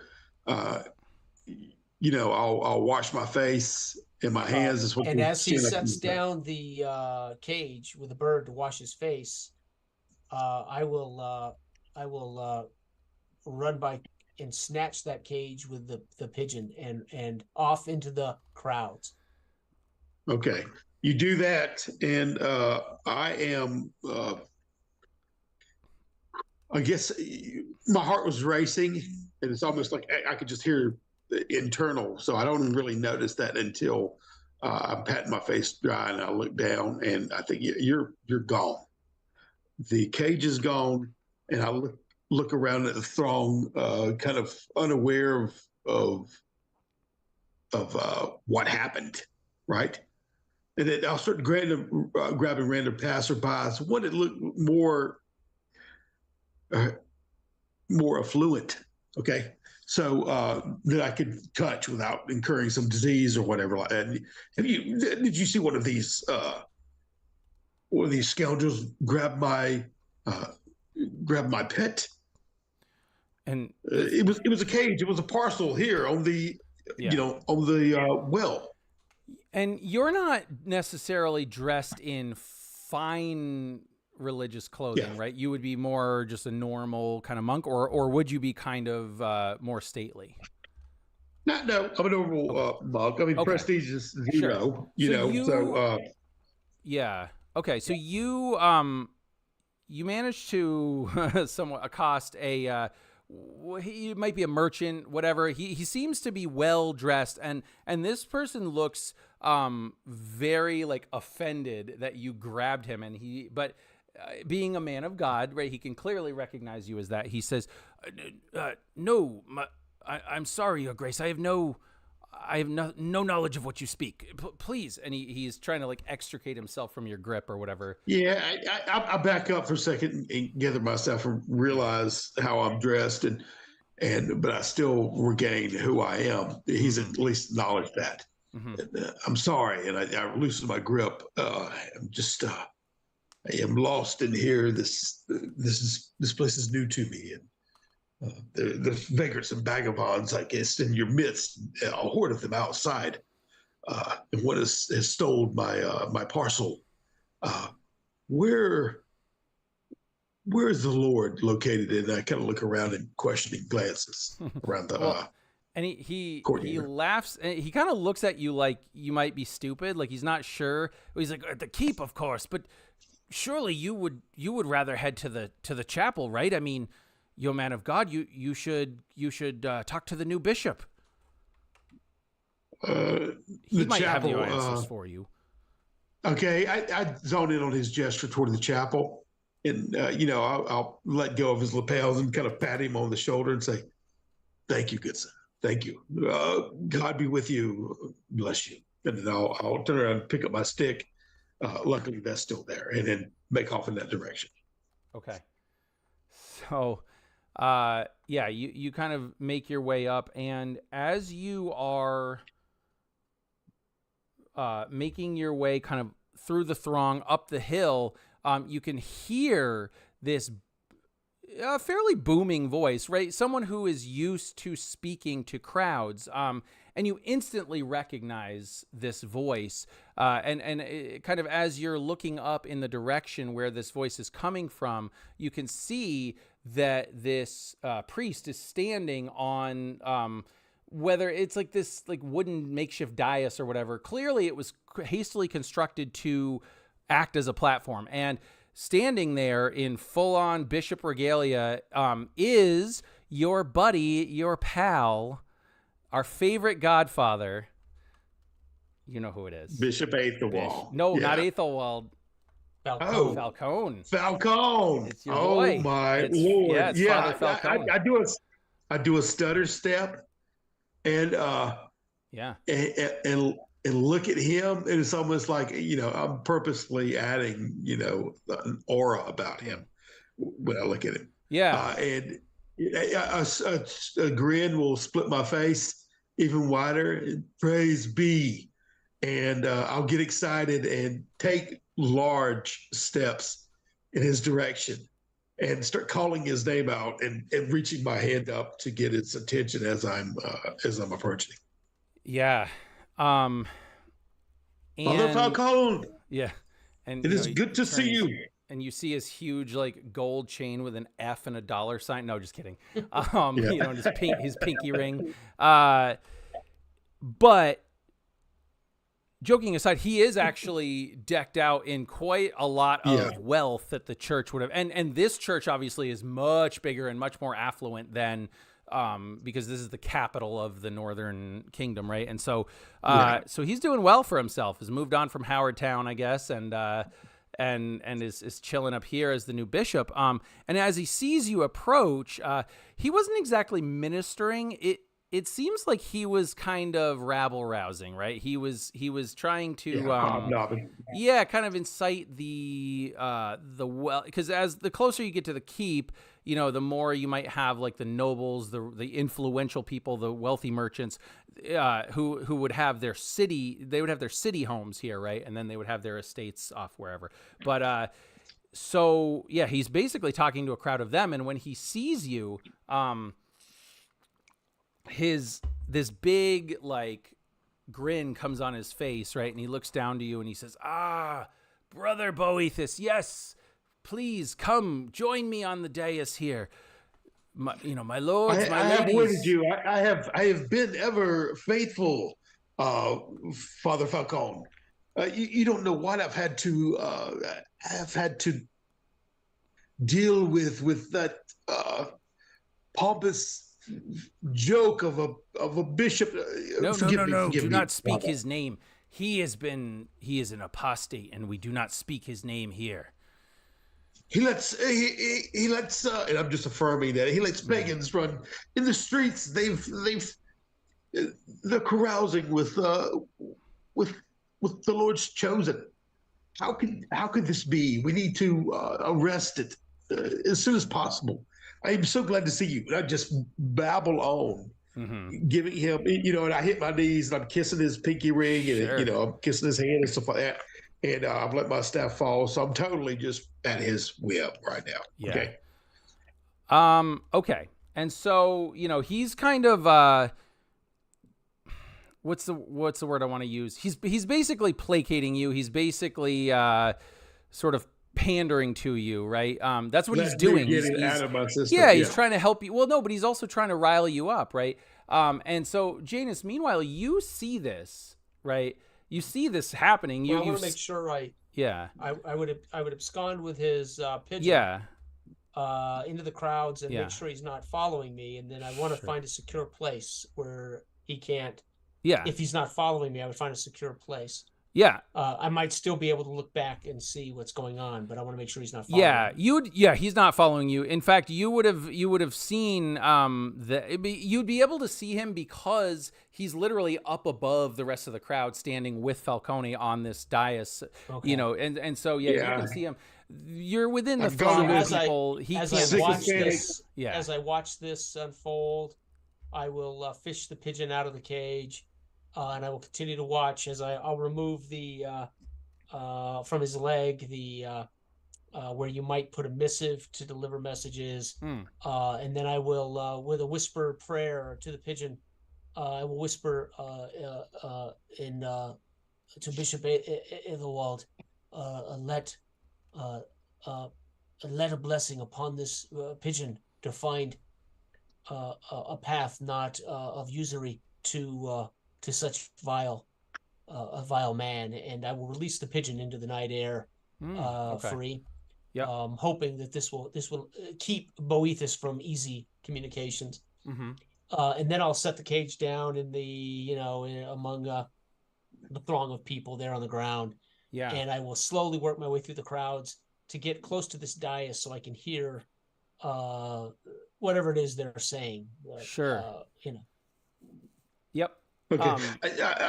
I'm doing my sycophantic, butt kiss activities and stuff like that. Now I'll calm down and I'll beseech the Lord Falcone, Father Falcone, for a private audience. There are things I must tell you.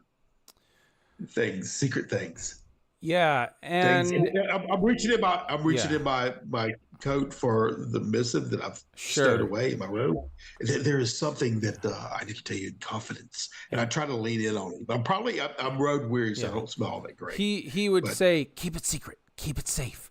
But no, he would say you kind of notice at this point that the crowd is kind of, they haven't turned against him, but they're kind of done with him right now. And he's very well aware of that. And so he says, "Yes, let us retire back to the priory, and we will discuss these urgent matters." I'm sorry, Father, for I'll address the fact that I'm been uncouth. I'll pull a little bit of my self-awareness about me and say, please, if there's a place I can wash up. I should not speak with your grace in the tattered condition I'm in. I've been road weary and been on the march up from Dredgewater. Of course. Follow me, brother. And so he would lead you over to the priory, where his residence essentially. And I think so we're going to switch back to Janus for a minute. I would watch this, him whispering on the dais and I'd see them leave. Yeah. But I would look around for the healer, the robed, cloaked healer that I saw outside Witness. Did he come in the gates? Did he join? You don't see any indication that he's inside the gates. There are definitely a crowd of people around at this point. Right.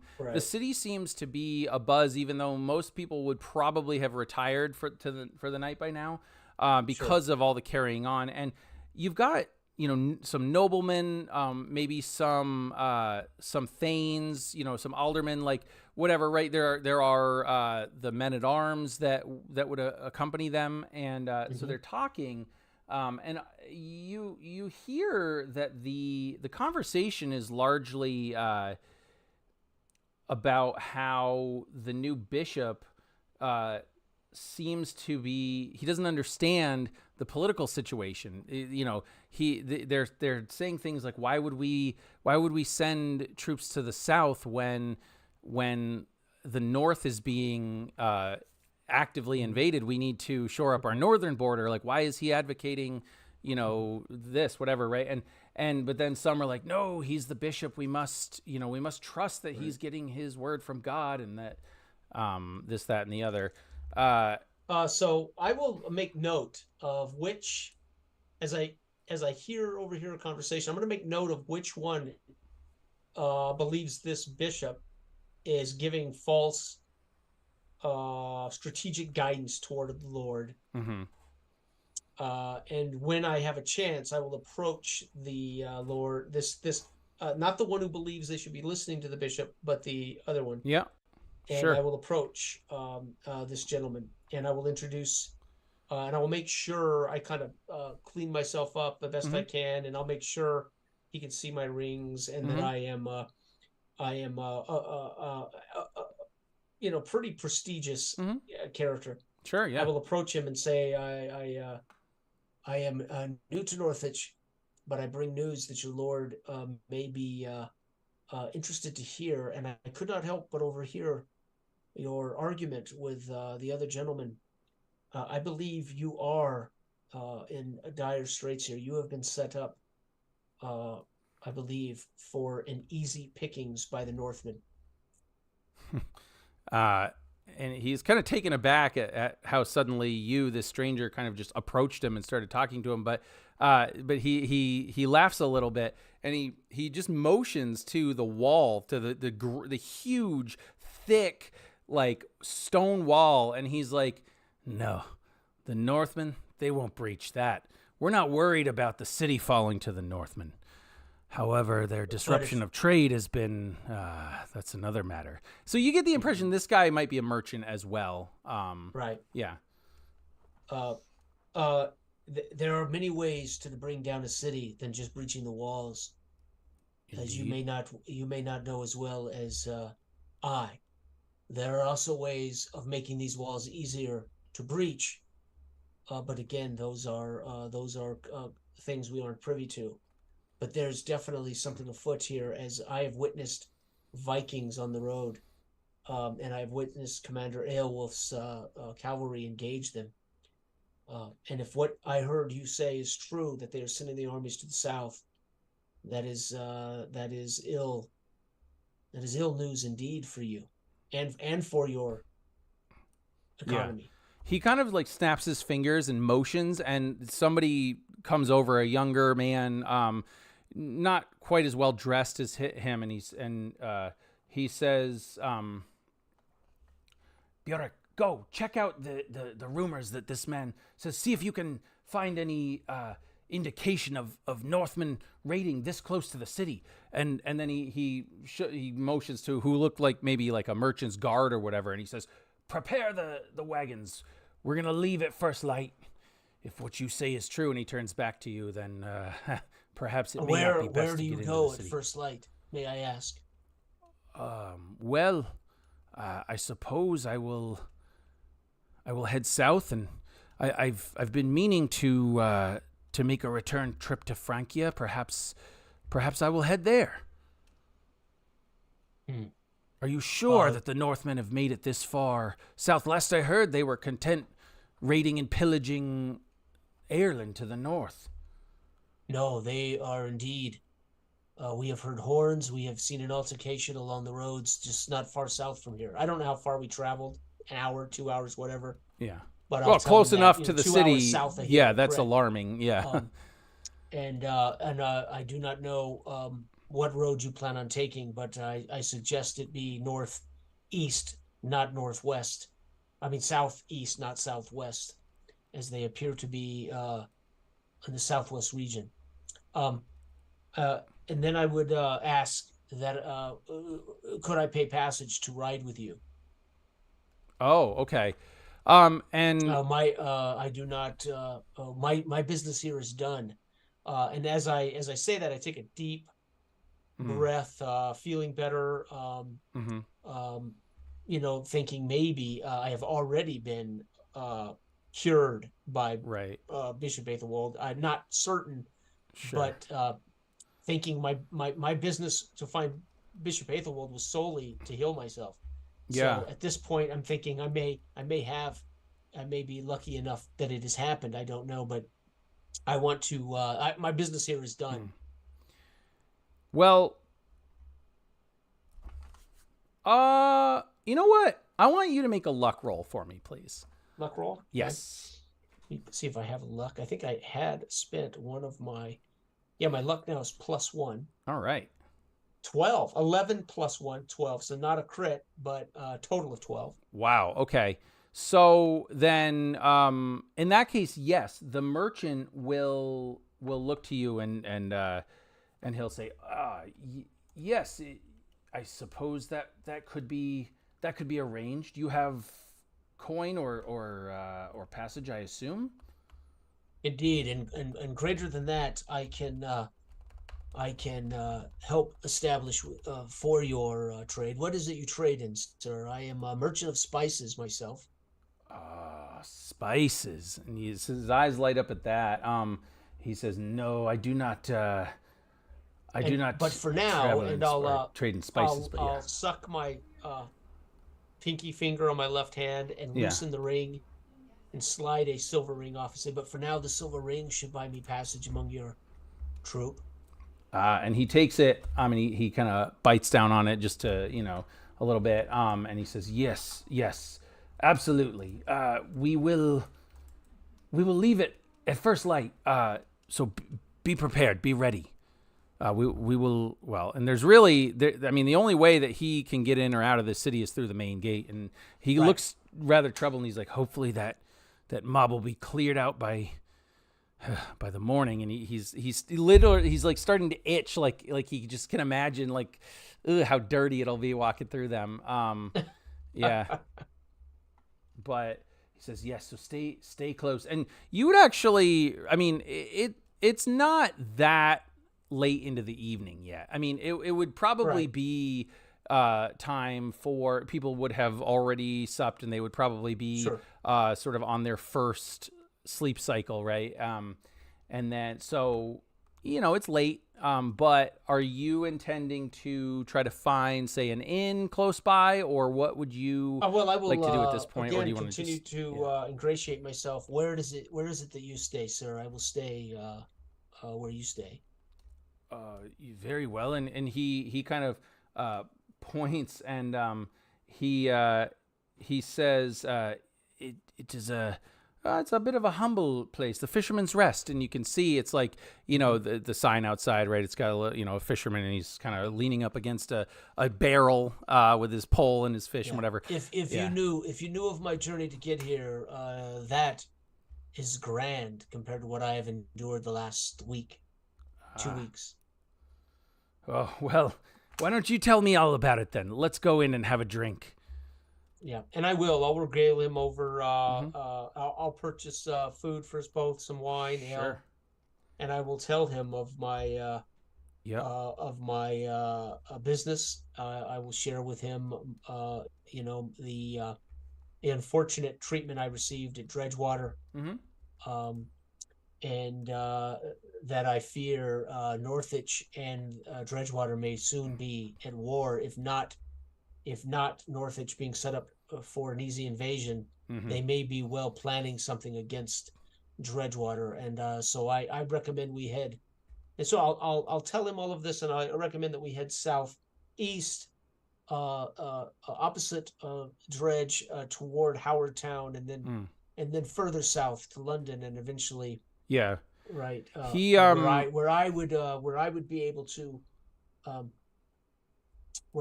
to supply you with spice inventory for your future.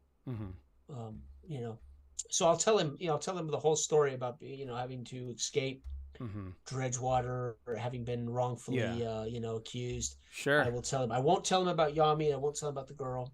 I'll tell him, though, that we had to escape and that we had to hike in, and what we saw on the way. Yeah. And so before I switch back to Brother Boethus, when you mention that you fear that Northich and Dredgetown will have some sort of conflict, he looks really like shocked at that. Like, why the heck would you even say that's ridiculous? And he's about to explain why, but we're going to cut over to Brother Boethus at that point. And so as Father Falcone kind of welcomes you into, he calls it the priory, but it's really not a priory. It is a palace, where the bishop of, it's very, very nice. He's ingratiated himself to the accoutrement, that his station allows. Yeah. A place, more befitting, a father of his stature, and the Lord knew what he was doing by getting him out of the pitiful dredge water and setting him up in this. Yeah. The Lord is wise, and all wisdom has led our roads has led us both here, right? And I say that kind of dropping that, like, looking for the affirmative on that, Oh yeah. He'll nod. And then I'll glance over and look for the tub to bathe in. Well, and then, set up a time for His grace to have a one-on-one. Yeah, he'll say that he'll look to you and he'll say, I know you are eager to cleanse the travails and the pains of your travel, but you are trusted. That is why I entrusted you with the mission that I did, and I need to gain some of your information now. Things are afoot that if we don't take action quickly, well, it could turn everything against us. So if you will, please please tell me, answer my questions, and then you can take your bath. Okay, I see his eagerness or whatever like that, and I kind of look down at myself, and because I can just imagine, filth crawling on me, you know what I mean? Yeah. And I'll pause for a second. If your Lord sees fit, if He wills, yes, and then I'll take a seat. Look at him, gesture, for that privilege. Yeah. Sit down and I'll take a deep breath, and as you know, Father Falcone, since you leave from Dredgetown, it was just as you stated. Pagans, Christians, they intermingle. They poison the wholeness of the Lord's work there. I could not. I stayed there to gather as much information as you know that you entrusted me to do. I know that I tell him about Washburn passing away, and the Wesley Washburn taking over, and I'll say how incompetent he is, especially the parade with the other nobles. You know what I mean? And he's taking word of some of the pagans, and even had put me in shackles outside, which is to me demonstrative. What have you? And I look for him to affirm that it was like a step gone too far. So he never put you in shackles, did he? He just put Janus in shackles. Oh, he did. Yes, he did. you came to visit Janus. Yeah, but still, I mean, but you can imagine in your mind that he did. Just the fact that he's been poisoning himself and being. But maybe I'll say that because I'm a little bit of a martyr too, and that I want to be seeing that in his eyes. But nevertheless, that he's even siding with some of the pagans. As far as that, so there's a clear cut. You can see a shift since Father Falcone left, and the church has lost its grip on that area. It needs to be cleansed. Right. And that's why I came up here, and then I'll stop and gather myself. In fact, brother, the bishop, and I'll say the word salty, Aethelwald, had left not 6 months hence in a fortnight I know all about Brother Aethelwald. It seems perhaps you don't. No, no, neither do Lord Winston Washburn. I ingratiated him to give me to empower me to come up here to speak with you, and I look around almost for my pigeon. I was going to send word back to him. At least that was what I had told him, and let him know of the bishop's condition. But I know not what happened to him. Condition? The bishop was killed as an apostate, crucified. You don't. I'll back up and get wide-eyed. You don't say, and I'll smile a little bit and say, finally, the Lord saw fit to give him his much-needed deserves. An apostate, you say, as he was. And could tell, Father, how did you get back? I thought from my last word, I thought in our last correspondence, I thought you were in Ireland. I had been sent to Ireland. Well, things in Ireland have become a lot more treacherous than either myself or the king were aware of. No, I returned here after the queen left Dublin and no longer was in need of my counsel. This is what I'll excitedly remember, and I'll start fishing the missive out, and you know, my dirty, grimy hands, I'll kind of offer it to him, and you know, Father, look what I'd found amongst the belongings of one of the savages that was taken down by.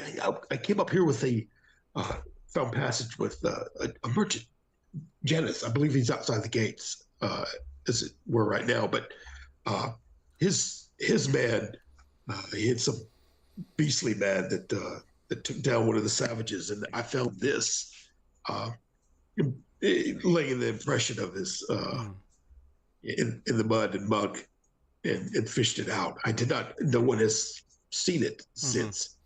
And so he'll take Only it. You. He'll read it. And he scans over it quickly, and then he just crumples it up and throws it. And he's like, "Yes, we already know of this news.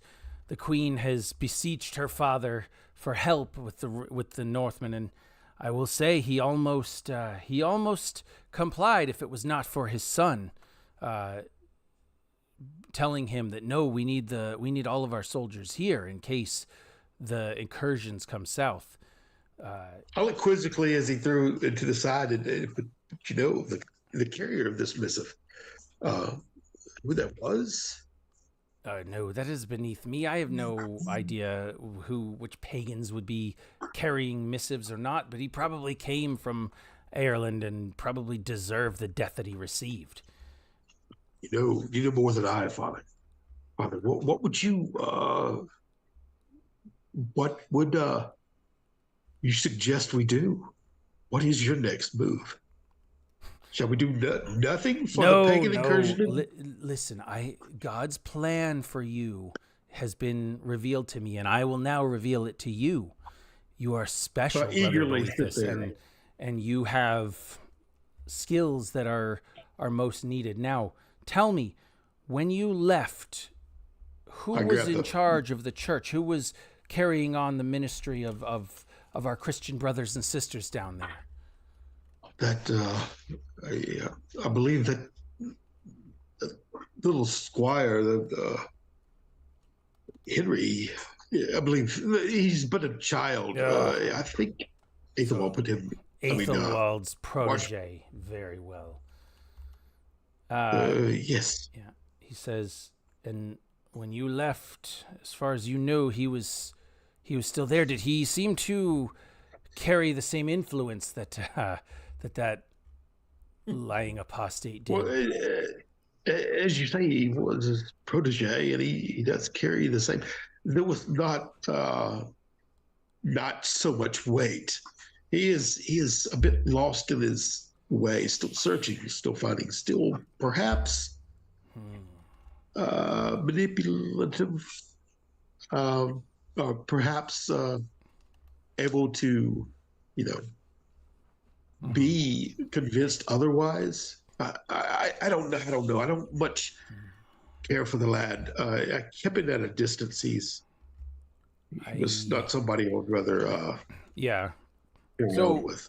he thinks about it for a minute, and he takes a big sip of, presumably wine, right, from a big flagon, and he But he does have the Lord's ear. yeah, and so then he kind of looks back to you and he says, no, events have made it so we no longer have the time that we did. No, you, Brother Boethus, must return to Dredgetown, and I believe it is time for the young Henry to have a more intimate meeting with God. And that, that means, that was code word for you get to use your little stabby. Oh, I know. Oh, yeah. And know. so he says, by destabilizing that church, the Christians will have to look to a figure that can take over. And with the news that that the Vikings are planning, or the Danes are planning their raids, well, where do you think they will look? North. We have an opportunity. You have an opportunity, in fact, if you were to. And he starts writing out something on a piece of paper, and he or parchment, and he hands it to you, and he says, if you were to have the blessing of a certain influential bishop appointing you the leader of the faithful down in Dredgewater, who could stand against that? Who would stand against that? Okay, when he first said return to Dredgewater, I winced a little bit, probably noticeably, and then when as his plan unfolds, I can envision that he was, and I say, so set your protege up in Dredgewater and strengthen our base, because as now the pagans intermingle with us there could be spies and sources to undermine our strength in the area. The Christian strength needs to be reinforced. And then I grab a hold of the cross and hold it, and I say, yes, I do see the wisdom in this, and perhaps is there no chance for the young Henry, detestable as he is sometimes with his antics? Do you think he will still hold fast? Can he not be convinced and converted to the true way? Oh, no, he must be given the reward of returning to the kingdom of heaven, just like his master Aethelwald did. He is too much he's been influenced too much by the apostasy of the so-called Saint of Dredgewater. And then he's about to say something more, and there's a loud knock on the door, and like a messenger comes in. And he's like, "Oh, Your Grace, I have news. It's of most importance." And at first he seems really annoyed, but then he realizes, like, oh gosh, okay, if he's actually bothering me now, it must be important.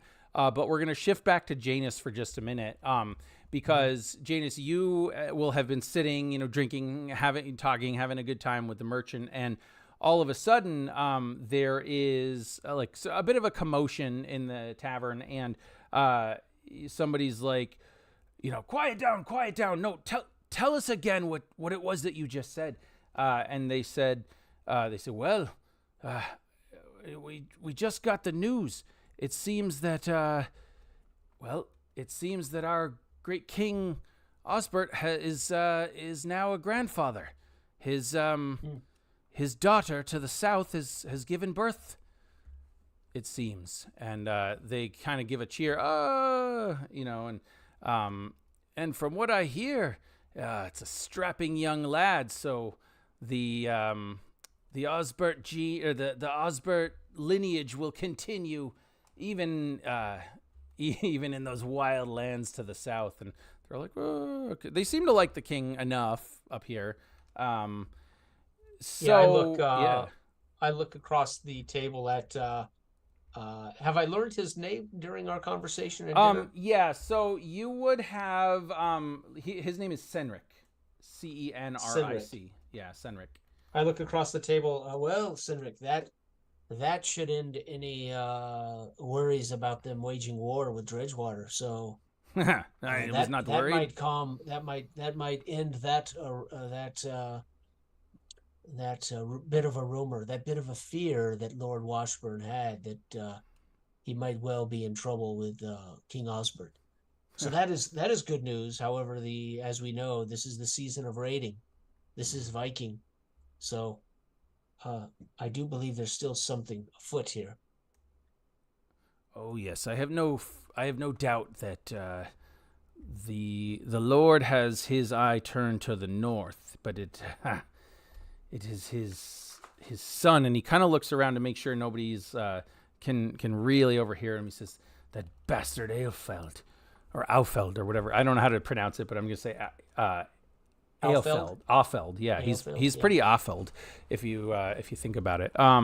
He's awful. Yes, Awful with a D. Yeah, he's a cruel, tyrannical man. He persuaded his father to keep the troops here when abandoning his daughter, our the queen up in Ireland. I mean, securing our northern borders with her was one of the greatest acts the king had done. And now his son seems to wish to undermine it. And from what I hear, there's one of the Viking sea princes is up there. Ivan or Ivar or something. Sindrick, voice down, man. And I'll bring up my flagon as a toast. I'll say, then let's toast to simpler men who do not have the worries of kingdoms and of borders and of mischiefs of these. And if he raises his flagon to me, I'll tap it, and I will finish my ale and say, this is why we simple men stick to selling our wares to the highest bidder, regardless of who that is. Yeah. And he will toast you, but he seems rather melancholy as he says, alas, if but we truly were simple men who had simple concerns, but of course the concerns of kings somehow end up becoming the concerns of ours as well. Borders shift, alliances shift, and all of a sudden we are adrift where we used to be strong. And this is true, but I've traveled many a quarter of this world. I've seen much in my days, and I tell you, most people want the same, regardless of who is in charge: peace, shelter, some understanding that God is on their side and looking out for them. We, in our small way, do what we can when we can, but let us not engage in these greater political affairs. It is not for us, Senric. You are quite right. And he'll hold up, his flagon as another toast, and I think, to our friendship, Senric, and may we make lots of silver together. And I'll profitable friendships, my favorite kind, huh? Right. And and so I think we'll shift quickly back over to Brother Boethus. You see the messenger hand the bishop a parchment, right? And he reads it, and as he's reading it, his face is getting just darker and darker and angrier. And then he basically crumples up this parchment, he throws it, and then he swigs down the last of the wine that he was drinking, and he throws his goblet. I mean, this is like an ornate silver thing, right? Throws it against the wall in frustration, and he says, this changes everything. And then he looks and he's like, God, why is it that you always put these obstacles in my path? Please show me the way. And then we're going to shift away from Northwich City to the road several days south where Yami and the young woman are trying to make their way back to the south. And I'm going to end it here, but Jason, I will have you portray Yami and his reaction here. So they're coming along the road. The girl is exhausted. She's scared. Yami is basically on his last legs because he's almost been carrying her this whole time.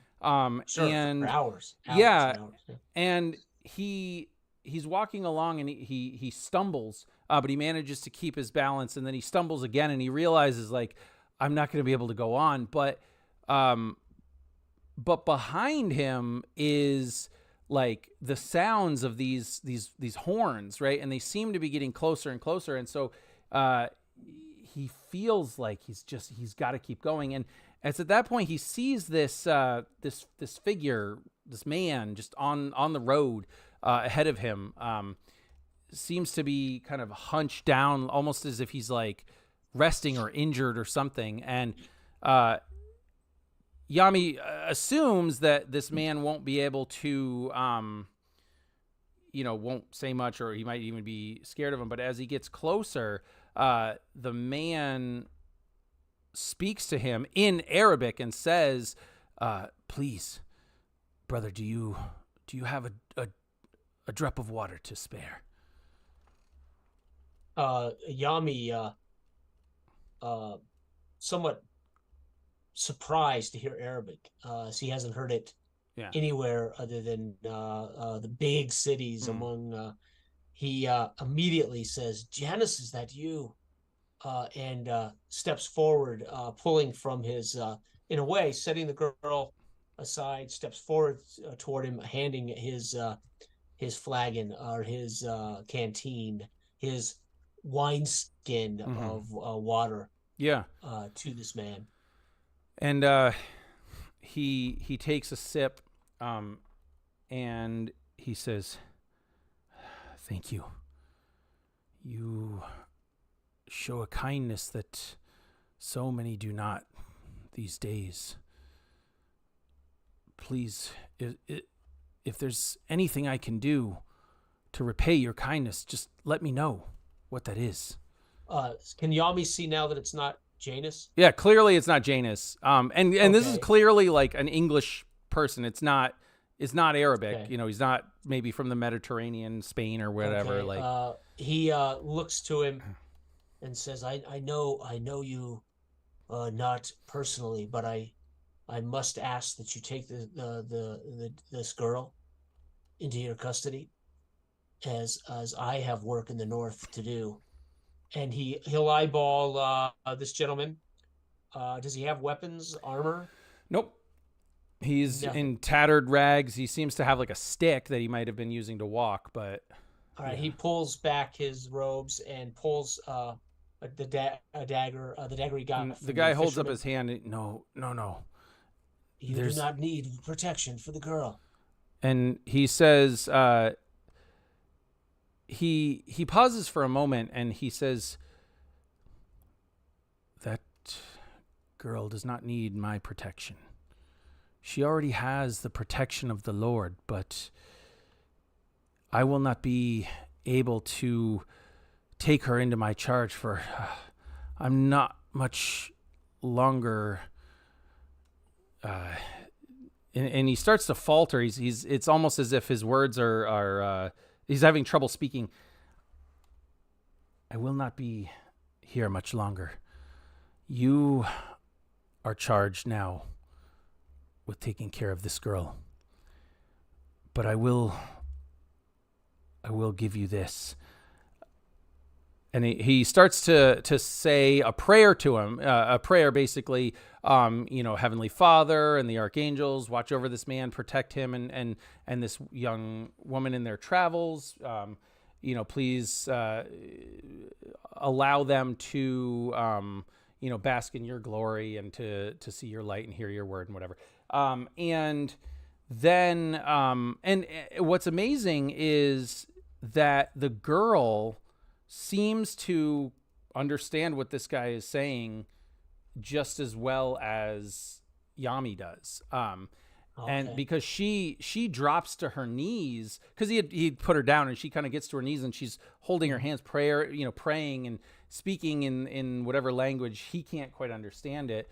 And the man in rags looks to her, and he kind of clasps her hands, and he speaks, and he says, don't worry, my child. You will be fine. Your place in the kingdom of heaven is assured. Do not fear. And she nods and understands what he's saying, but Yami could completely understand it as well. Okay. And so then the man turns back to Yami and he says, God will watch over you.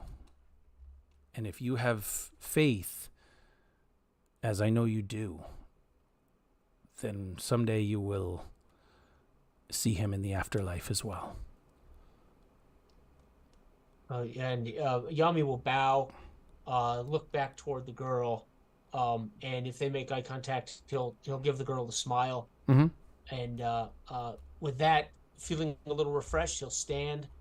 He'll take the girl's hand, and he'll continue to head south. Yeah, and it's as if he was reinvigorated. He seems to have an energy or the constitution of a man who has had a fresh rest and a nice meal and whatever. Right. And I would imagine as maybe he turns back to look to who was this guy, and of course the man is gone. And then I think at that moment, I think Yami would spy off in the distance a host of people, and as they get closer, he would realize these are friendly. These are the soldiers of Dredgetown, the aldermen. It looks like. And he realizes that he's no longer in Northich at this point. He has made it south across the border, and he's into sort of friendly territory again. Or he would hide. He would grab the girl up and get off the main road and hide among the bushes. Yeah. As last time he was here, he was in the stocks. Yes. And he'll be thinking about heading east from here. As opposed to south. Right. Yes, true. I shouldn't have said friendly. Familiar territory is what I meant to say. No, but yes. Right. He recognizes the heraldry of these soldiers. Yep. He knows he's in Dredgewater again. Right. Okay. Absolutely. And so he'll hide in the bushes with the girl, and then we'll be headed east from here. Yami would. Yep. Yeah. Yep. And I think with that, the curtain will close. Nice. And nice. We will say the end. That was awesome. Thank you. Fantastic. Yeah. So I figure, really enjoyed that. we can chat. I definitely wanted to talk to you about the roles, which I thought were fun. But for anybody watching, thank you for tuning in. Keep tuning in to Chalice and Chains if you're watching on YouTube, or we should be able to have the recorded content up on Roleplay RPG. I will also. I'm blanking now. What is your channel? Roleplay Cafe. Roleplay Cafe. Thank you. Oh my God. We'll have that up there, and we will also have this in podcast format soon. Nice. So you'll be able to hear that. And with that, everyone, have a great day, a great evening, a great morning wherever you are, and play some games.